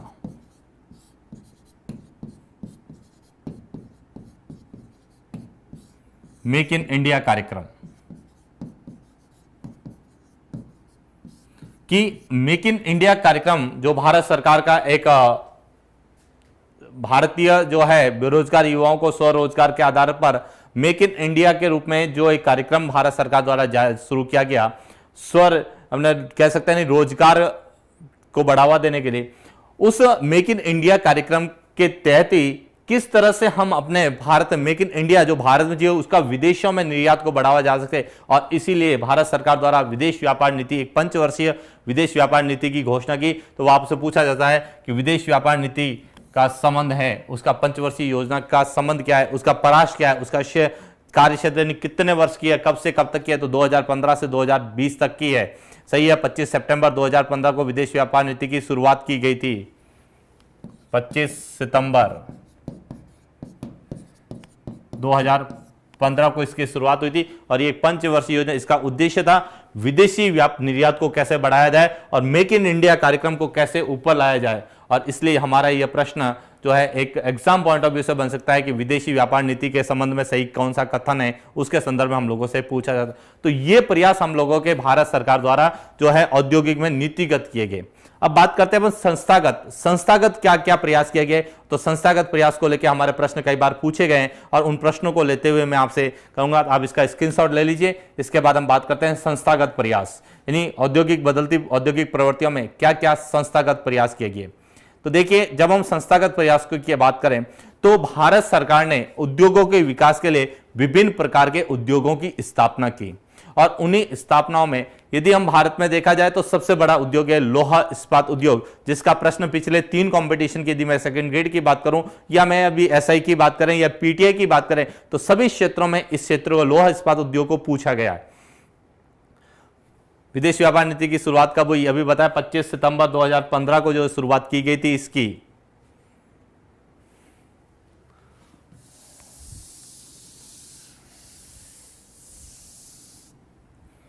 अब हम बात करेंगे संस्थागत प्रयास।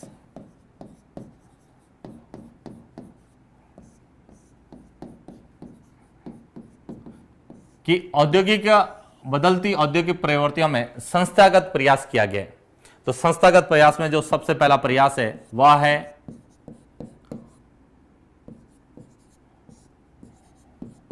लोहा इस्पात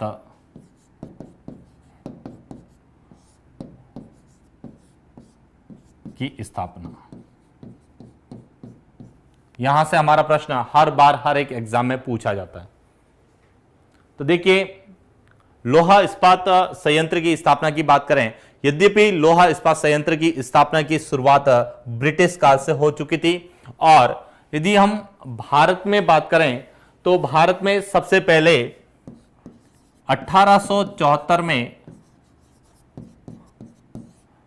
कुल्टी पश्चिम बंगाल में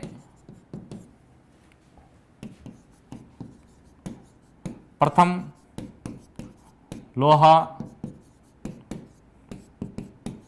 इस्पात संयंत्र की स्थापना की गई। यानी भारत में पहले लोहा संयंत्र की स्थापना 1874 में हुई। उसके बाद में 1907 में टिस्को की स्थापना की गई जमशेदपुर झारखंड में। टिस्को का मतलब है Tata iron steel corporation. Tata iron steel corporation की स्थापना जमशेदपुर में की गई थी झारखंड में। और इसका एक प्रश्न हम लोगों से पूछा जाता है और पूछा भी गया है सेकंड गेट 2013 के अंतर्गत कि 4 उन्होंने जो है लौह इस्पात संयंत्रों के नाम दिए गए थे और पूछा गया था कि निम्न में से किसकी स्थापना स्वतंत्रता से पूर्व की गई है, यानी स्वतंत्रता से पूर्व की गई थी। एक तो 1874 में हुई थी, दूसरी 1907 में हुई थी और एक और स्थापना की गई थी 1923 में, सॉरी 1918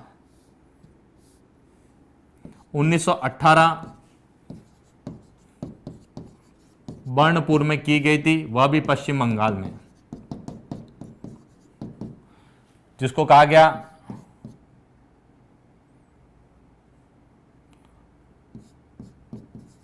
इसको IIS को Indian iron and steel corporation की स्थापना की गई। इसके बाद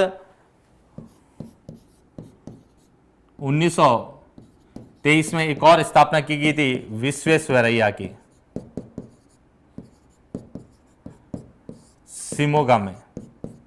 शिमोगा कर्नाटक में। ये 4 ऐसे लौह इस्पात संयंत्र थे जो स्वतंत्रता से पूर्व स्थापित किए गए थे। बात करते हैं अपन स्वतंत्रता के बाद की, तो पहले आप इसका स्क्रीनशॉट ले लीजिए और इसमें हमारा जो है यह पूछा जाता है 1907 का, और इसीलिए जमशेदपुर को हम टाटा नगरी के नाम से भी जानते हैं।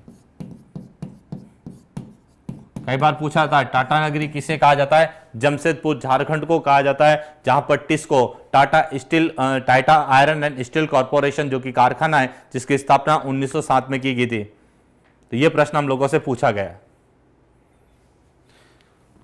बात करते हैं स्वतंत्रता के बाद।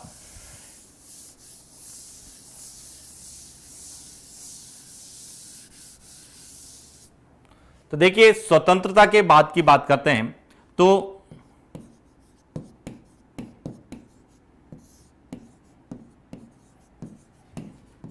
द्वितीय पंचवर्षीय योजना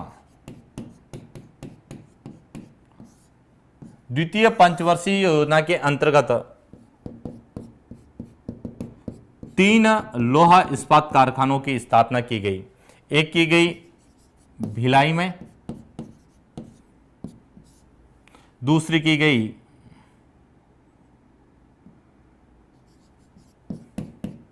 दुर्गापुरा में और तीसरी की गई भिलाई छत्तीसगढ़, दुर्गापुरा पश्चिम बंगाल और राउरकेला उड़ीसा। तीनों की जो संचलन जो किया गया वह क्या गया, HSL, जिसका पूरा नाम है हिंदुस्तान स्टील लिमिटेड।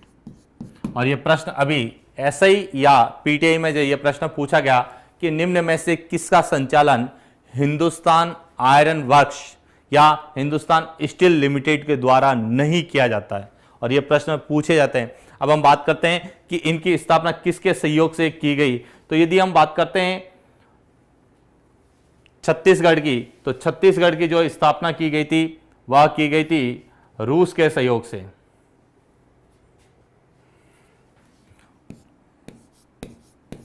इसकी स्थापना की गई थी रूस के सहयोग से।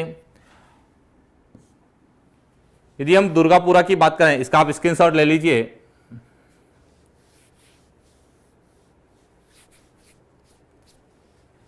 दुर्गापुरा की बात करें तो ये ब्रिटेन के सहयोग से और इसकी स्थापना की गई थी जर्मनी के सहयोग से।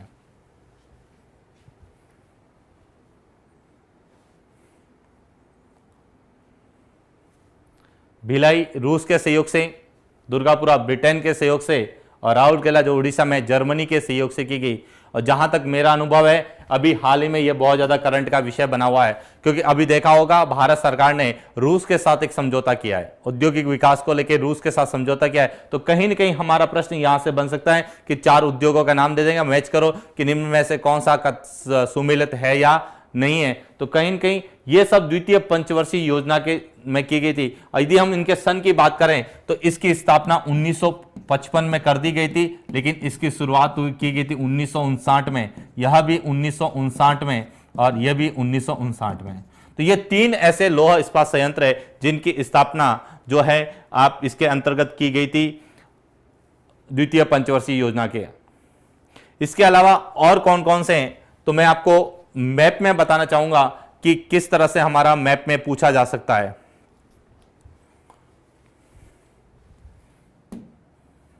यदि हम यह भारत का मैप है तो मैं इस मैप में वापस मैं लोहा इस्पात संयंत्रों को बनाना चाहूंगा कि कौन कौन से बन सकते हैं। 1, 2, 3, एक ये 4, यह है दुर्गापुरा, यह है राउरकेला, यह है भिलाई। एक और जो मैंने बनाया है वह है बोकारो।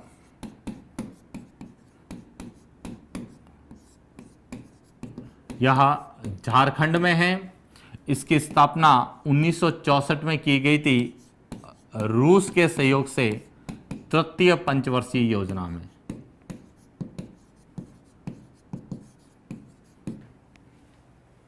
तो हमारा प्रश्न यहां से बन सकता है भिलाई छत्तीसगढ़, राउरकेला उड़ीसा और दुर्गापुरा पश्चिम बंगाल। देखिए इसमें अंतर आपको आ रहा है कि ये तीनों जो है द्वितीय पंचवर्षीय योजना में, सेकंड जो है पंचवर्षीय द्वितीय पंचवर्षीय योजना में हुई थी इनकी स्थापना, और इसकी स्थापना तृतीय पंचवर्षीय योजना में की गई थी। इसकी स्थापना रूस के सहयोग से की गई, इसकी स्थापना जो है जर्मनी के सहयोग से की गई और इसकी स्थापना ब्रिटेन के सहयोग से की गई। तो कहीं ना कहीं यह सुमेलित करने में हमारा एक प्रश्न बन सकता है। तो आप इसका जो है स्क्रीनशॉट ले लीजिए। इसके अलावा और कौन कौन से हैं उनकी भी मैं बात करूंगा। इसके अलावा जो एक और स्थापना की गई थी वह की गई थी आंध्र प्रदेश में, जिसको कहा गया विशाखापट्टनम। विशाखापट्टनम में की गई थी, जो कि तटीय क्षेत्र का है। तो प्रश्न आ सकता है कि भारत में तटीय क्षेत्र में स्थापित कौन सा है। तटीय क्षेत्र में स्थापित एकमात्र लोहा इस्पात संयंत्र है जिसका नाम है विशाखापट्टनम जो है। तो ये प्रमुख जो है भारत में लोहा इस्पात संयंत्र है। हालांकि बात करते हैं अपन यहां, तो यहां पर आएगा बर्नपुर, इसकी पहले हमने बात कर चुकी है बर्नपुर, और यहां पर आता है आपका कुल्टी, और यहां पर बात करें तो यह है टिस्को जमशेदपुर, और यहां बात करें तो यह है विश्वेश्वरैया शिमोगा कर्नाटक। तो ये भारत में प्रमुख लोहा इस्पात संयंत्र है, इनको लेके प्रश्न बन सकता है। तो आप इसका जो है करिए। पास्को की बात करें तो देखिए पास्को जो है सबसे पहले इसने उड़ीसा में प्लांट बनाने की बात की थी। यह दक्षिण कोरियाई कंपनी थी, और उसके बाद में इसने पास्को में उड़ीसा में जब इसको जमीन नहीं दी गई तो इसने महाराष्ट्र के आसपास, मुंबई के क्षेत्र के आसपास जो है बनाने की कोशिश की, लेकिन वहां पर राजनीतिक मतभेद के कारण वहां पर भी स्थापित नहीं किया। और वर्तमान में पास्को जो दक्षिण कोरियाई जो स्टील बनाने की कंपनी है, इसका कारखाना वर्तमान में है। एक सेलम भी है श्री तमिलनाडु में, उसकी भी मैं बात कर देता हूं। सेलम तमिलनाडु। लेकिन मुख्य रूप से हमको ये जो शुरू के मैंने 4 लिखवाए हैं और उसमें एक जमशेदपुर, इनको लेके बहुत ज्यादा प्रश्न पूछे जाते हैं। तो ये था हमारा एक जो है कहां कहां लोहा इस्पात संयंत्र है। यदि इसी हेडिंग की बात करते हैं तो भारत में लोहा इस्पात संयंत्र।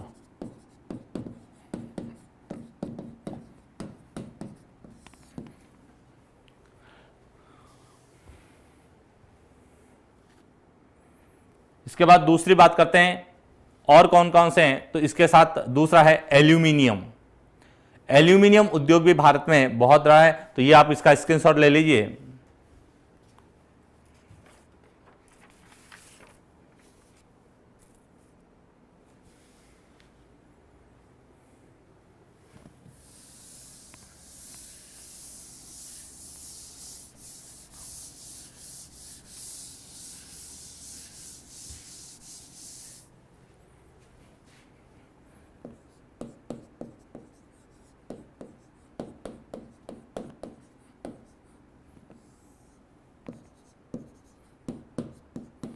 एल्यूमिनियम के जो कारखाने या एल्यूमिनियम उद्योग की बात करें तो इसके भी कई कारखाने भारत में स्थापित किए गए हैं और उसमें जो मुख्य रूप से है वह सबसे पहला तो है रेणुकूट, उत्तर प्रदेश।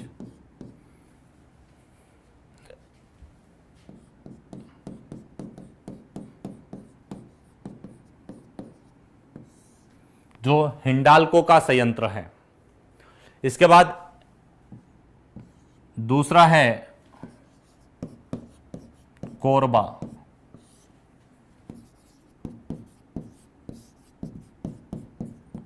छत्तीसगढ़, यह बाल्को का है।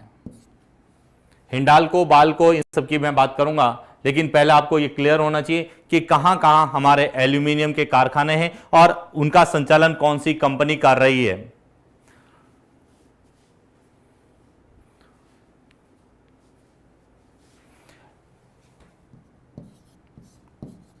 एक है मैटूर में, इसका संचालन कर रही है माल्को, और वहीं उड़ीसा में दो है,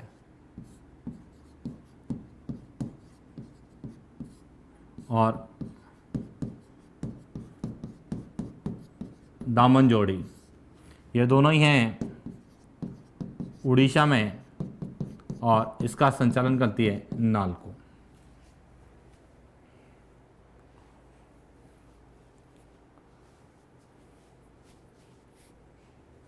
तो यह अब देखिए रेणुकूट में जो की गई है यह यूएसए के सहयोग से की गई है। नालको और इनकी बात करें तो ये फ्रांस के सहयोग से की गई है। माल्को की स्थापना करें तो ये इटली के सहयोग से की गई है।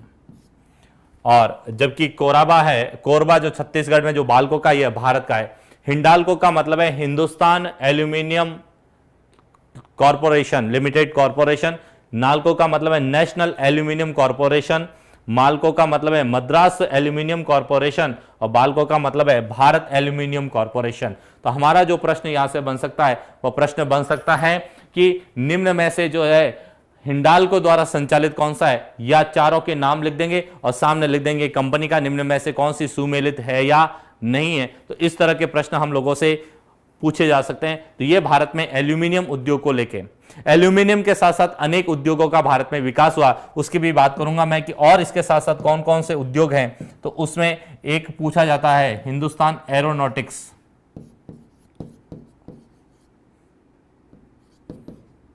हिंदुस्तान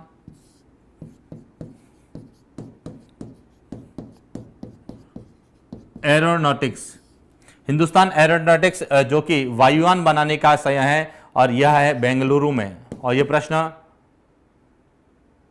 सेकंड ग्रेड में पूछा गया था कि भारत में हवाई जहाज बनाने का कारखाना है बेंगलुरु में। एरोनॉटिक्स का जो कारखाना है वह बेंगलुरु में है जहां से पर हवाई जहाज बनाया जाता है। हालांकि हमारे राजस्थान में भी किशनगढ़ में जो है भारत का सबसे जो है कह सकते हैं हल्का लड़ाकू विमान है तेजस, उसके पार्ट्स बनाए जाते हैं किशनगढ़ में। तो कहीं हमारा प्रश्न भारत के राजस्थान के संदर्भ में भी पूछा जा सकता है।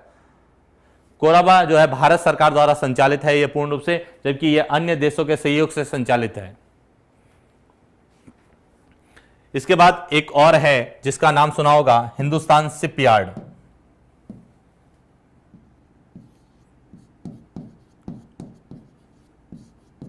हिंदुस्तान शिपयार्ड यह है विशाखापट्टनम में, जो कि जहाज बनाने का कारखाना है। वहीं आपको एक और मिलेगा, उसकी भी मैं बात करूंगा, कोची शिपयार्ड।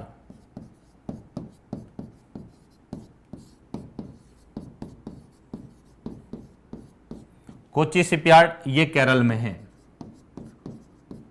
और विशाखापट्टनम आंध्र प्रदेश में। यह दोनों जो है जहाज निर्माण के प्रमुख कारखाने हैं।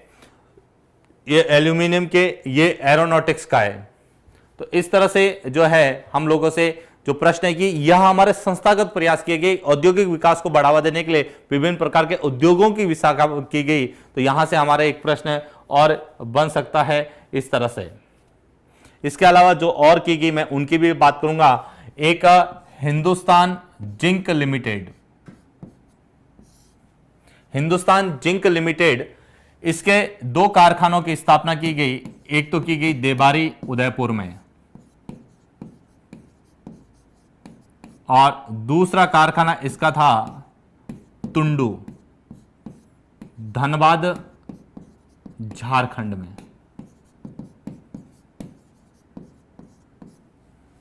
तो हिंदुस्तान जिंक लिमिटेड, यह प्रश्न हमारे से कई बार पूछा था कि हिंदुस्तान जिंक लिमिटेड जिसकी स्थापना सन 1967 के अंतर्गत की गई थी राजस्थान में, और देबारी कई बार पूछा था। इसके अलावा एक और है Hindustan copper limited, SCL, Hindustan copper limited की बात करें तो यह इसकी स्थापना की गई थी खेतड़ी में, झुंझुनू राजस्थान में।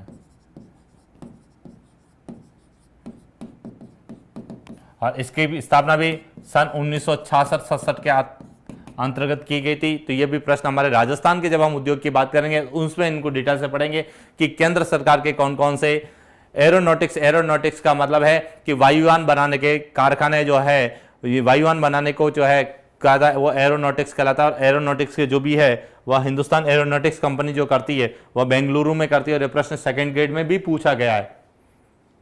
तो ये इस तरह से हमारे ये प्रश्न जो है भारत में औद्योगिक, कह सकते हैं ना, औद्योगिक विकास की संस्थाओं के रूप में हम लोगों से पूछे जाते हैं कि कौन कौन से उद्योगों की संस्था जो है की गई है।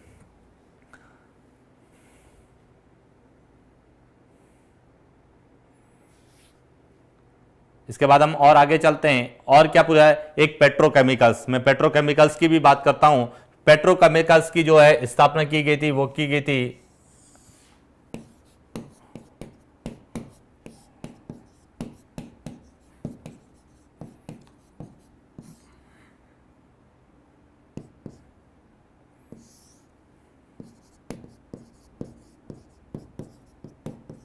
अहमदाबाद, गुजरात में, पेट्रोकेमिकल्स के लिए गुजरात। तो इस तरह से यह हमारा एक प्रश्न बन सकता है उद्योगों को लेकर।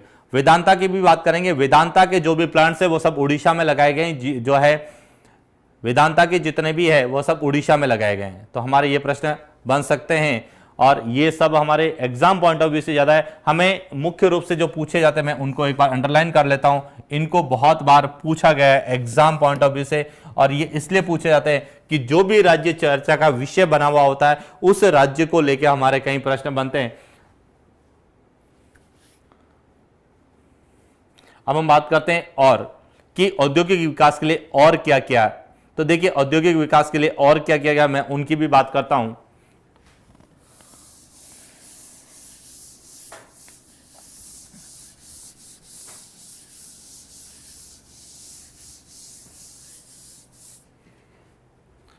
इसके बाद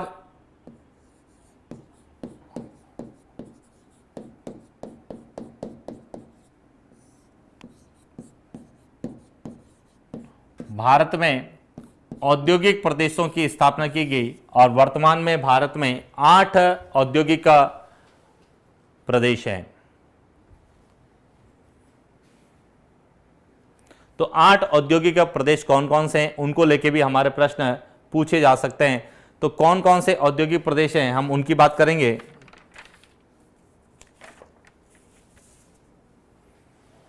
सबसे पहले हम औद्योगिक प्रदेश की बात करेंगे। एक एक मैं औद्योगिक प्रदेश के बारे में लिखने की कोशिश करूंगा।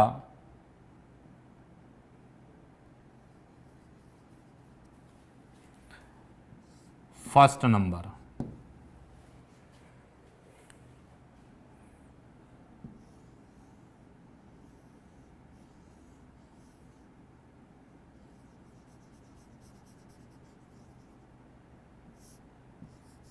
सेकंड नंबर,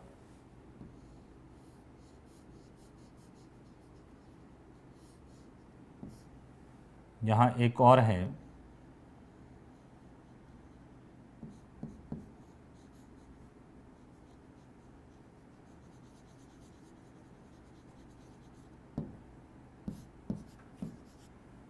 तीन नंबर, 4 नंबर।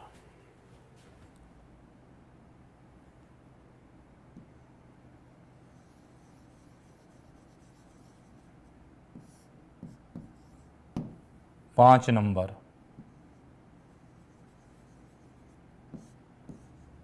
6 नंबर,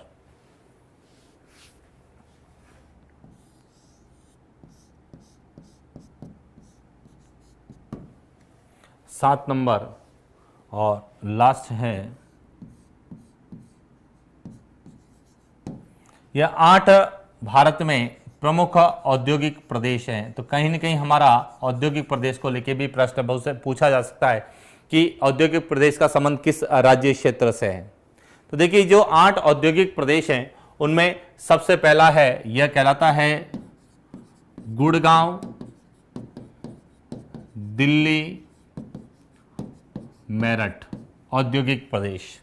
दूसरा कहलाता है गुजरात औद्योगिक प्रदेश। तीसरा कहलाता है मुंबई, पुणे औद्योगिक प्रदेश। और चौथा कहलाता है कोल्लम, तिरुवनंतपुरम।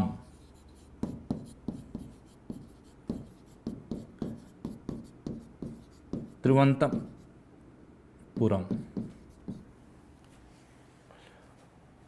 7 नंबर कहलाता है बंगलुरु, तमिलनाडु।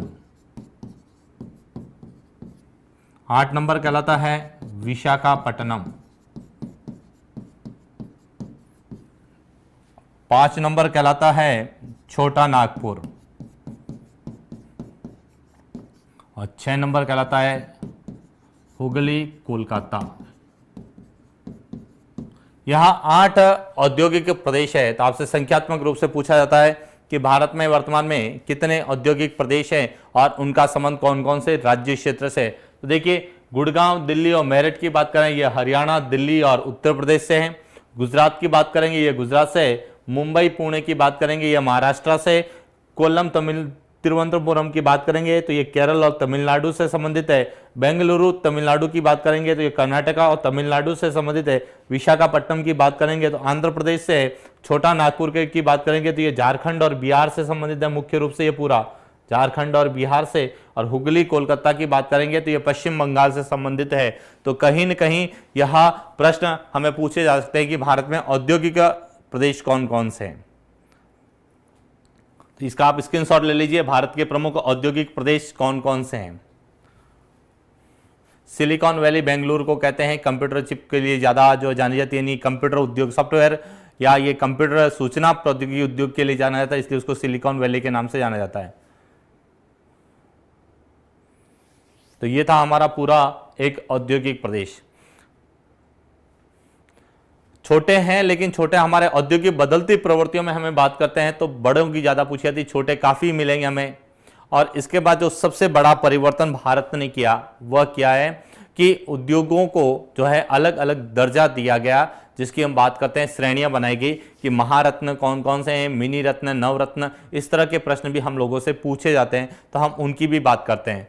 तो देखिए आप इसका स्क्रीनशॉट ले ले। इसके बाद हम बात करेंगे कि उद्योगों को दर्जा दिया गया, श्रेणियों में नहीं बांटा गया, बल्कि उनको उनके लाभांश के आधार पर और परिसंपत्ति के आधार पर जो एक कॉन्सेप्ट दिया उसको हम लोगों ने जो है कहीं पर महारत्न, कहीं नवरत्न और कहीं हमने मिनी रत्न का दिया। तो वहां से हमारा एक प्रश्न पूछा जा सकता है कि भारत में कौन कौन से जो है मिनी रत्न के प्राप्त कितने हैं, नवरत्न प्राप्त कितने हैं, कौन कौन से महारत्न हैं। और महारत्न को लेकर प्रश्न इसलिए पूछा जा सकता है क्योंकि हाल ही में वर्ष 2017 में जो है भारत सरकार द्वारा एक कह सकते हैं ना कंपनी या एक उद्योग को जो है महारत्न का दर्जा दिया।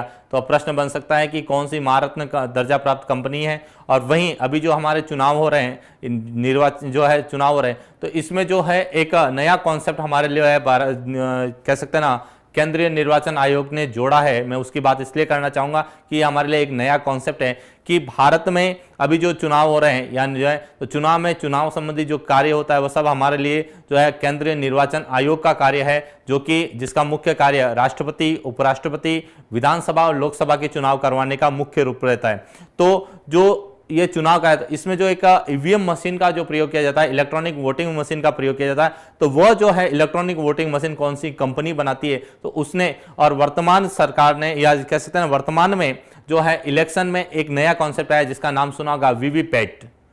और वीवीपैट जो कि एक इलेक्ट्रॉनिक प्रिंटर है जिसमें जो है कह सकते हैं ना कि मतदान में जो है पारदर्शिता लाने के लिए, मतदान में पारदर्शिता लाने के लिए एक केंद्रीय निर्वाचन आयोग का एक नया कॉन्सेप्ट आया है। तो वह कॉन्सेप्ट कहीं न कहीं हम लोगों को उद्योगों से लेकर पूछा जा सकता है कि ईवीएम मशीन का जो है निर्माण भारत में कौन सी कंपनी करती है, और वह कंपनी कौन सी है, मिनी रत्न है कि महारत्न है या जो है नवरत्न है। तो हमारा प्रश्न भी यह बन सकता है, तो मैं उनकी भी बात करूंगा कि कैसे प्रश्न हम लोगों से पूछे जा सकते हैं।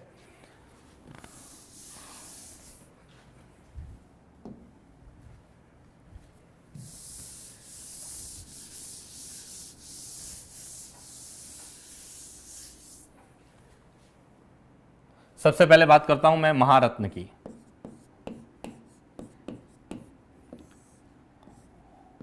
कि भारत में महारत्न कंपनियां कितनी हैं, तो वर्तमान में भारत में 8 है वो महारत्न कंपनियां हैं।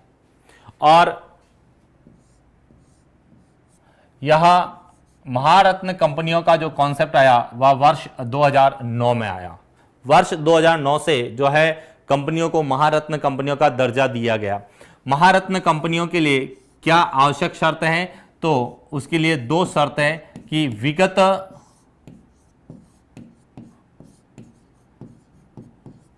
3 वर्ष का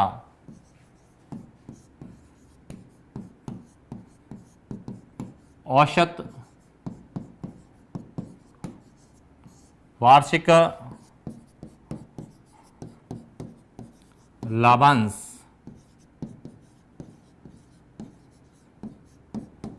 2500 करोड़ रुपए और औसत परिसंपत्ति 10,000 करोड़ रुपए और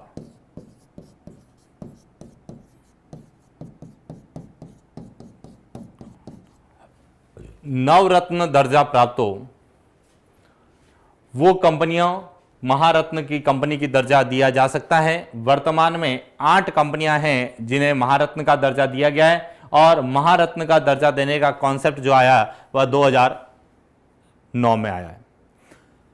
यहां से हमारा प्रश्न जो बनता है कि भारत में कौन कौन सी कंपनियां जो महारत्न का दर्जा प्राप्त है, तो देखिए मैं उनकी भी बात करूंगा कि कौन कौन सी कंपनियां महारत्न का दर्जा प्राप्त करता है। तो ये इसके अंतर्गत आप नोट कर लीजिए कि महारत्न के लिए कौन कौन से कॉन्सेप्ट है। ये हमारा प्रश्न पूछा जाता है कि महारत्न कंपनियों के संदर्भ में कौन कौन सी है। सही है, अब कौन कौन सी कंपनियां हैं जिन्हें महारत्न का दर्जा दिया जा चुका है, तो मैं उन कंपनियों की बात करूंगा जिन्हें महारत्न का दर्जा दिया जा चुका है।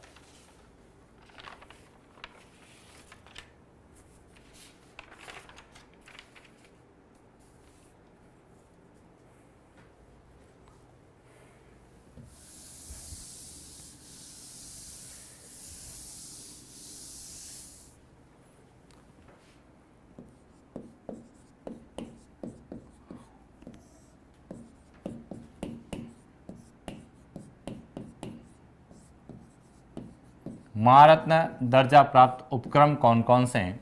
सबसे पहला है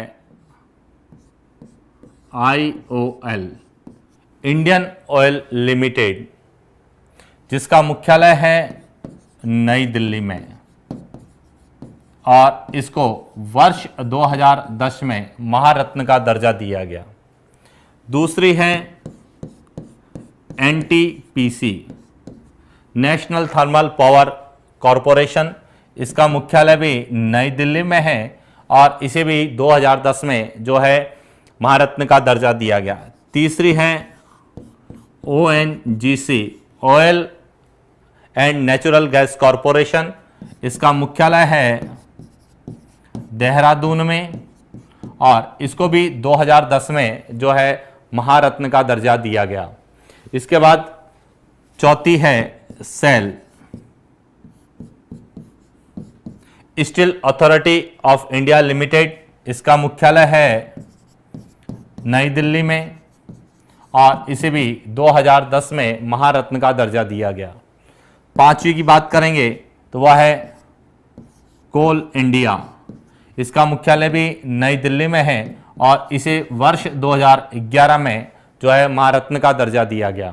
इसके बाद छठी है BHEL, भेल, इसका मुख्यालय भी नई दिल्ली में है और वर्ष 2013 में इसे महारत्न का दर्जा दिया गया।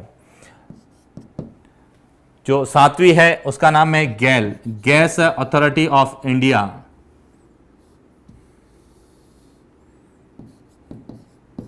इसका मुख्यालय भी नई दिल्ली में और 2013 में इसको महारत्न का दर्जा दिया गया।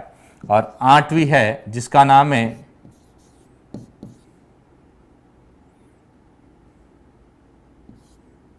भारत पेट्रोलियम कॉरपोरेशन लिमिटेड, इसका मुख्यालय है मुंबई में और 2017 में इसे महारत्न का दर्जा दिया गया। तो कहीं न कहीं हमारा यहाँ से एक प्रश्न बन सकता है कि कौन कौन सी कंपनियां महारत्न दर्जा प्राप्त है और निम्न में से इनका मुख्यालय कहां पर है और इनको कब कब महारत्न का दर्जा दिया गया है। तो हमारे से यह भी प्रश्न पूछा जा सकता है।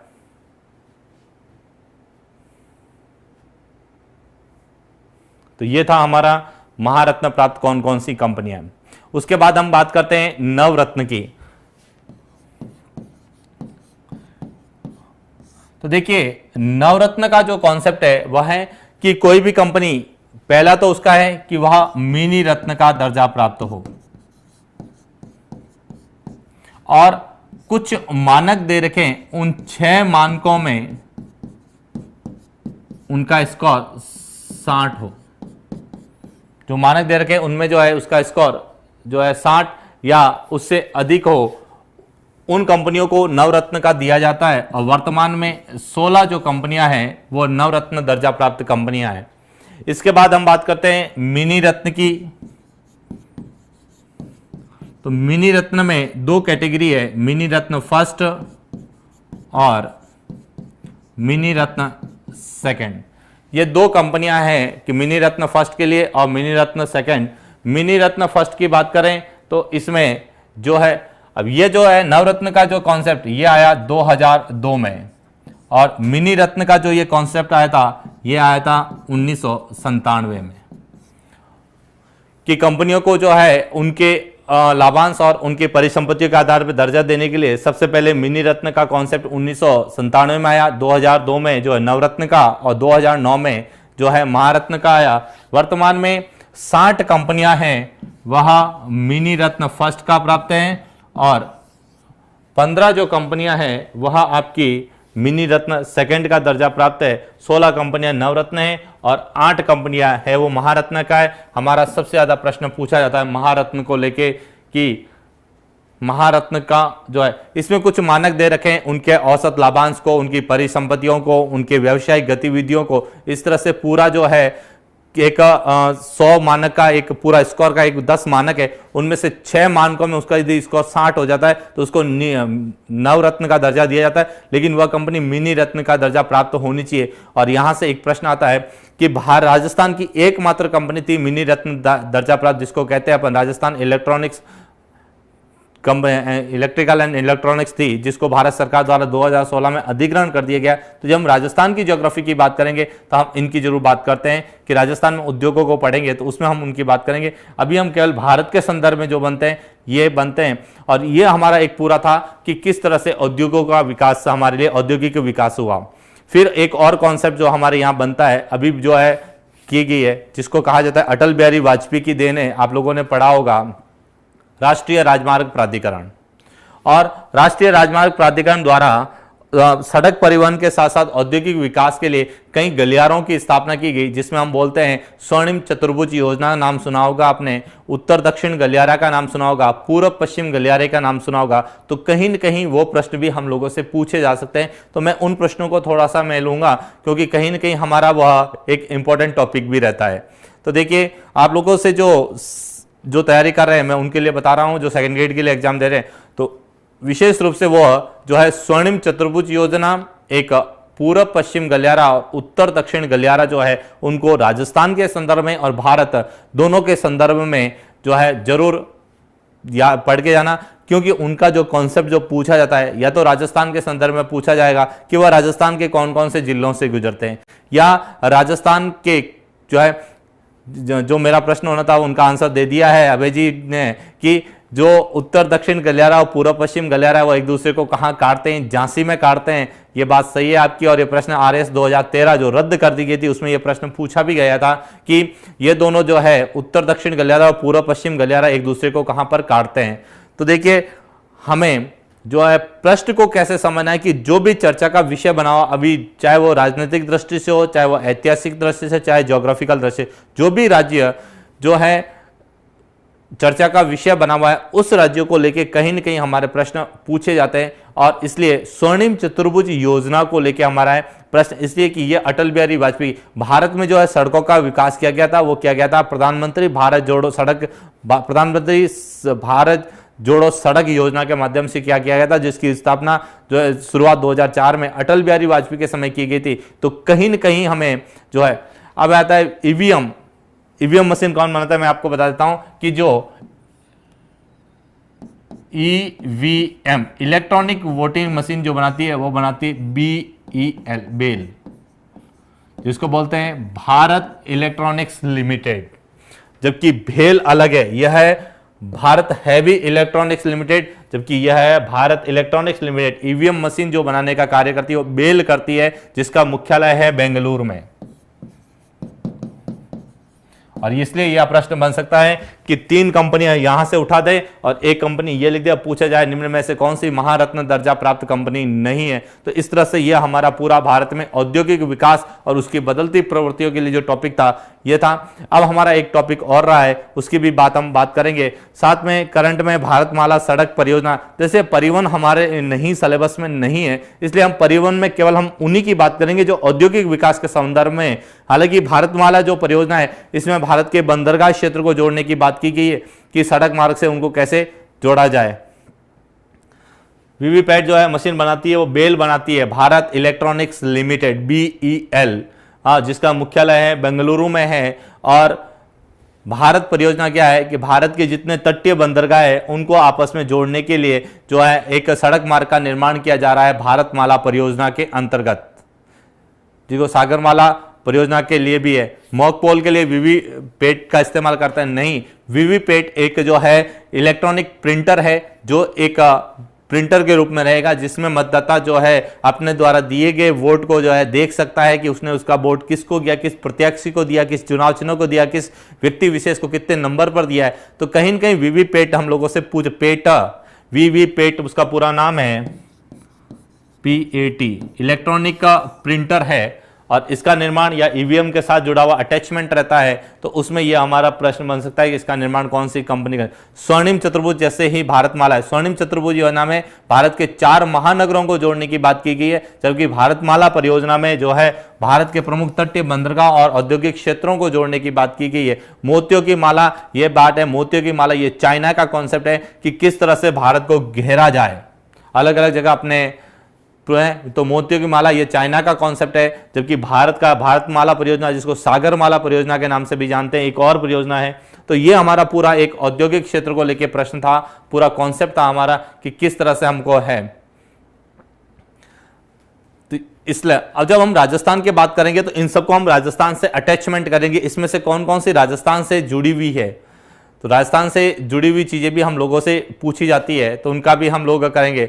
ईवीएम का पहला प्रयोग भारत में कब किया गया, ये सब चीजें दैट इज इतिहास बन चुकी है, और इतिहास को लेके इन चीजों को नहीं पूछा जाता। प्रश्न पूछा जाता है जैसे महारत्न की सीमा की बात करेंगे तो वो उसमें है कि अपनी जो है परिसंपत्ति का जो है 50% तक का उसमें वहां इन्वेस्ट कर सकती है, जो है 50% इन्वेस्ट कर सकती है। तो ये था हमारा पूरा एक औद्योगिक। अब बात रही है हमारी कृषि की। तो देखिए कृषि में हम बदलाव की बात करें, कृषि में भी हमारे 2 तरह के बदलाव होंगे, संस्थागत बदलाव होंगे और जो है नीतिगत बदलाव होंगे। शुष्क बंदरगाह क्या है, ये सब शुष्क बंदरगाह के अंतर्गत हम बात करेंगे। ऐसे जो है औद्योगिक क्षेत्रों का निर्माण करना और वहां से हम किस तरह से औद्योगिक विकास को बढ़ावा दे सकते हैं, जैसे जिससे माल की आवाजाही की जा सके, ऐसे बंदरगाहों को जो स्थल क्षेत्र में शुष्क बंदरगाह के नाम से जाने जा रहे हैं। तो ये था हमारा पूरा जो है परिवहन हमारा नहीं है। यदि परिवहन होता तो शायद हम इसको परिवहन से जरूर जोड़ते। हम केवल औद्योगिक विकास के लिए जो कार्य किए जा रहे हैं हम उनकी, क्योंकि हमारा जो सिलेबस है, क्योंकि सिलेबस पर फोकस करिए। सिलेबस कहता है कि भारत में बदलती औद्योगिक प्रवृत्तियां की उद्योगों के विकास के लिए क्या क्या बदलाव किए। तो दो बदलाव है, नीतिगत और संस्थागत। संस्थागत में उद्योगों की स्थापना कहाँ की गई और नीतिगत में उनके औद्योगिक विकास के लिए कौन कौन सी नीतियां बनाई गई। और ये था हमारा पूरा एक आज का कॉन्सेप्ट। बाकी सब जो है नेक्स्ट क्लास मिलेंगे हम आपसे। भारत में बदलती कृषि प्रवृत्तियों के साथ साथ मैं कुछ प्रश्नोत्तर लेके आऊंगा भारत की ज्योग्राफी के लिए, और उसमें हम लोग जो है भारत की ज्योग्राफी का पूरा जो है जितने प्रश्न पूछे जा सकते हैं, लगभग मैं 50 से 100 क्वेश्चन की एक पूरा लेके आऊंगा, जो आपके लिए एक पैकेज होगा, कह सकते हैं प्रश्न उत्तरी पैकेज। हो सकता है कि वहां से कई क्वेश्चन आप लोगों को जो है आरपीसी द्वारा एग्जाम्स में मिलेंगे और वैसे ही प्रश्न पूछे आएंगे। तो जो हमारा अगली जो क्लास होगी वो प्रश्न उत्तरी के साथ साथ कृषि की बदलती प्रवृत्तियों के साथ होगी। तब तक के लिए सभी को मेरे ओर से एक बार फिर थैंक्स और good night. Thank you very much. Click on the subscribe button to subscribe to our channel. Press the bell icon on the YouTube app and never miss another update. Download Utkarsh Classes Jodhpur app from the Play Store for more PDF materials, online classroom programs and attractive combos.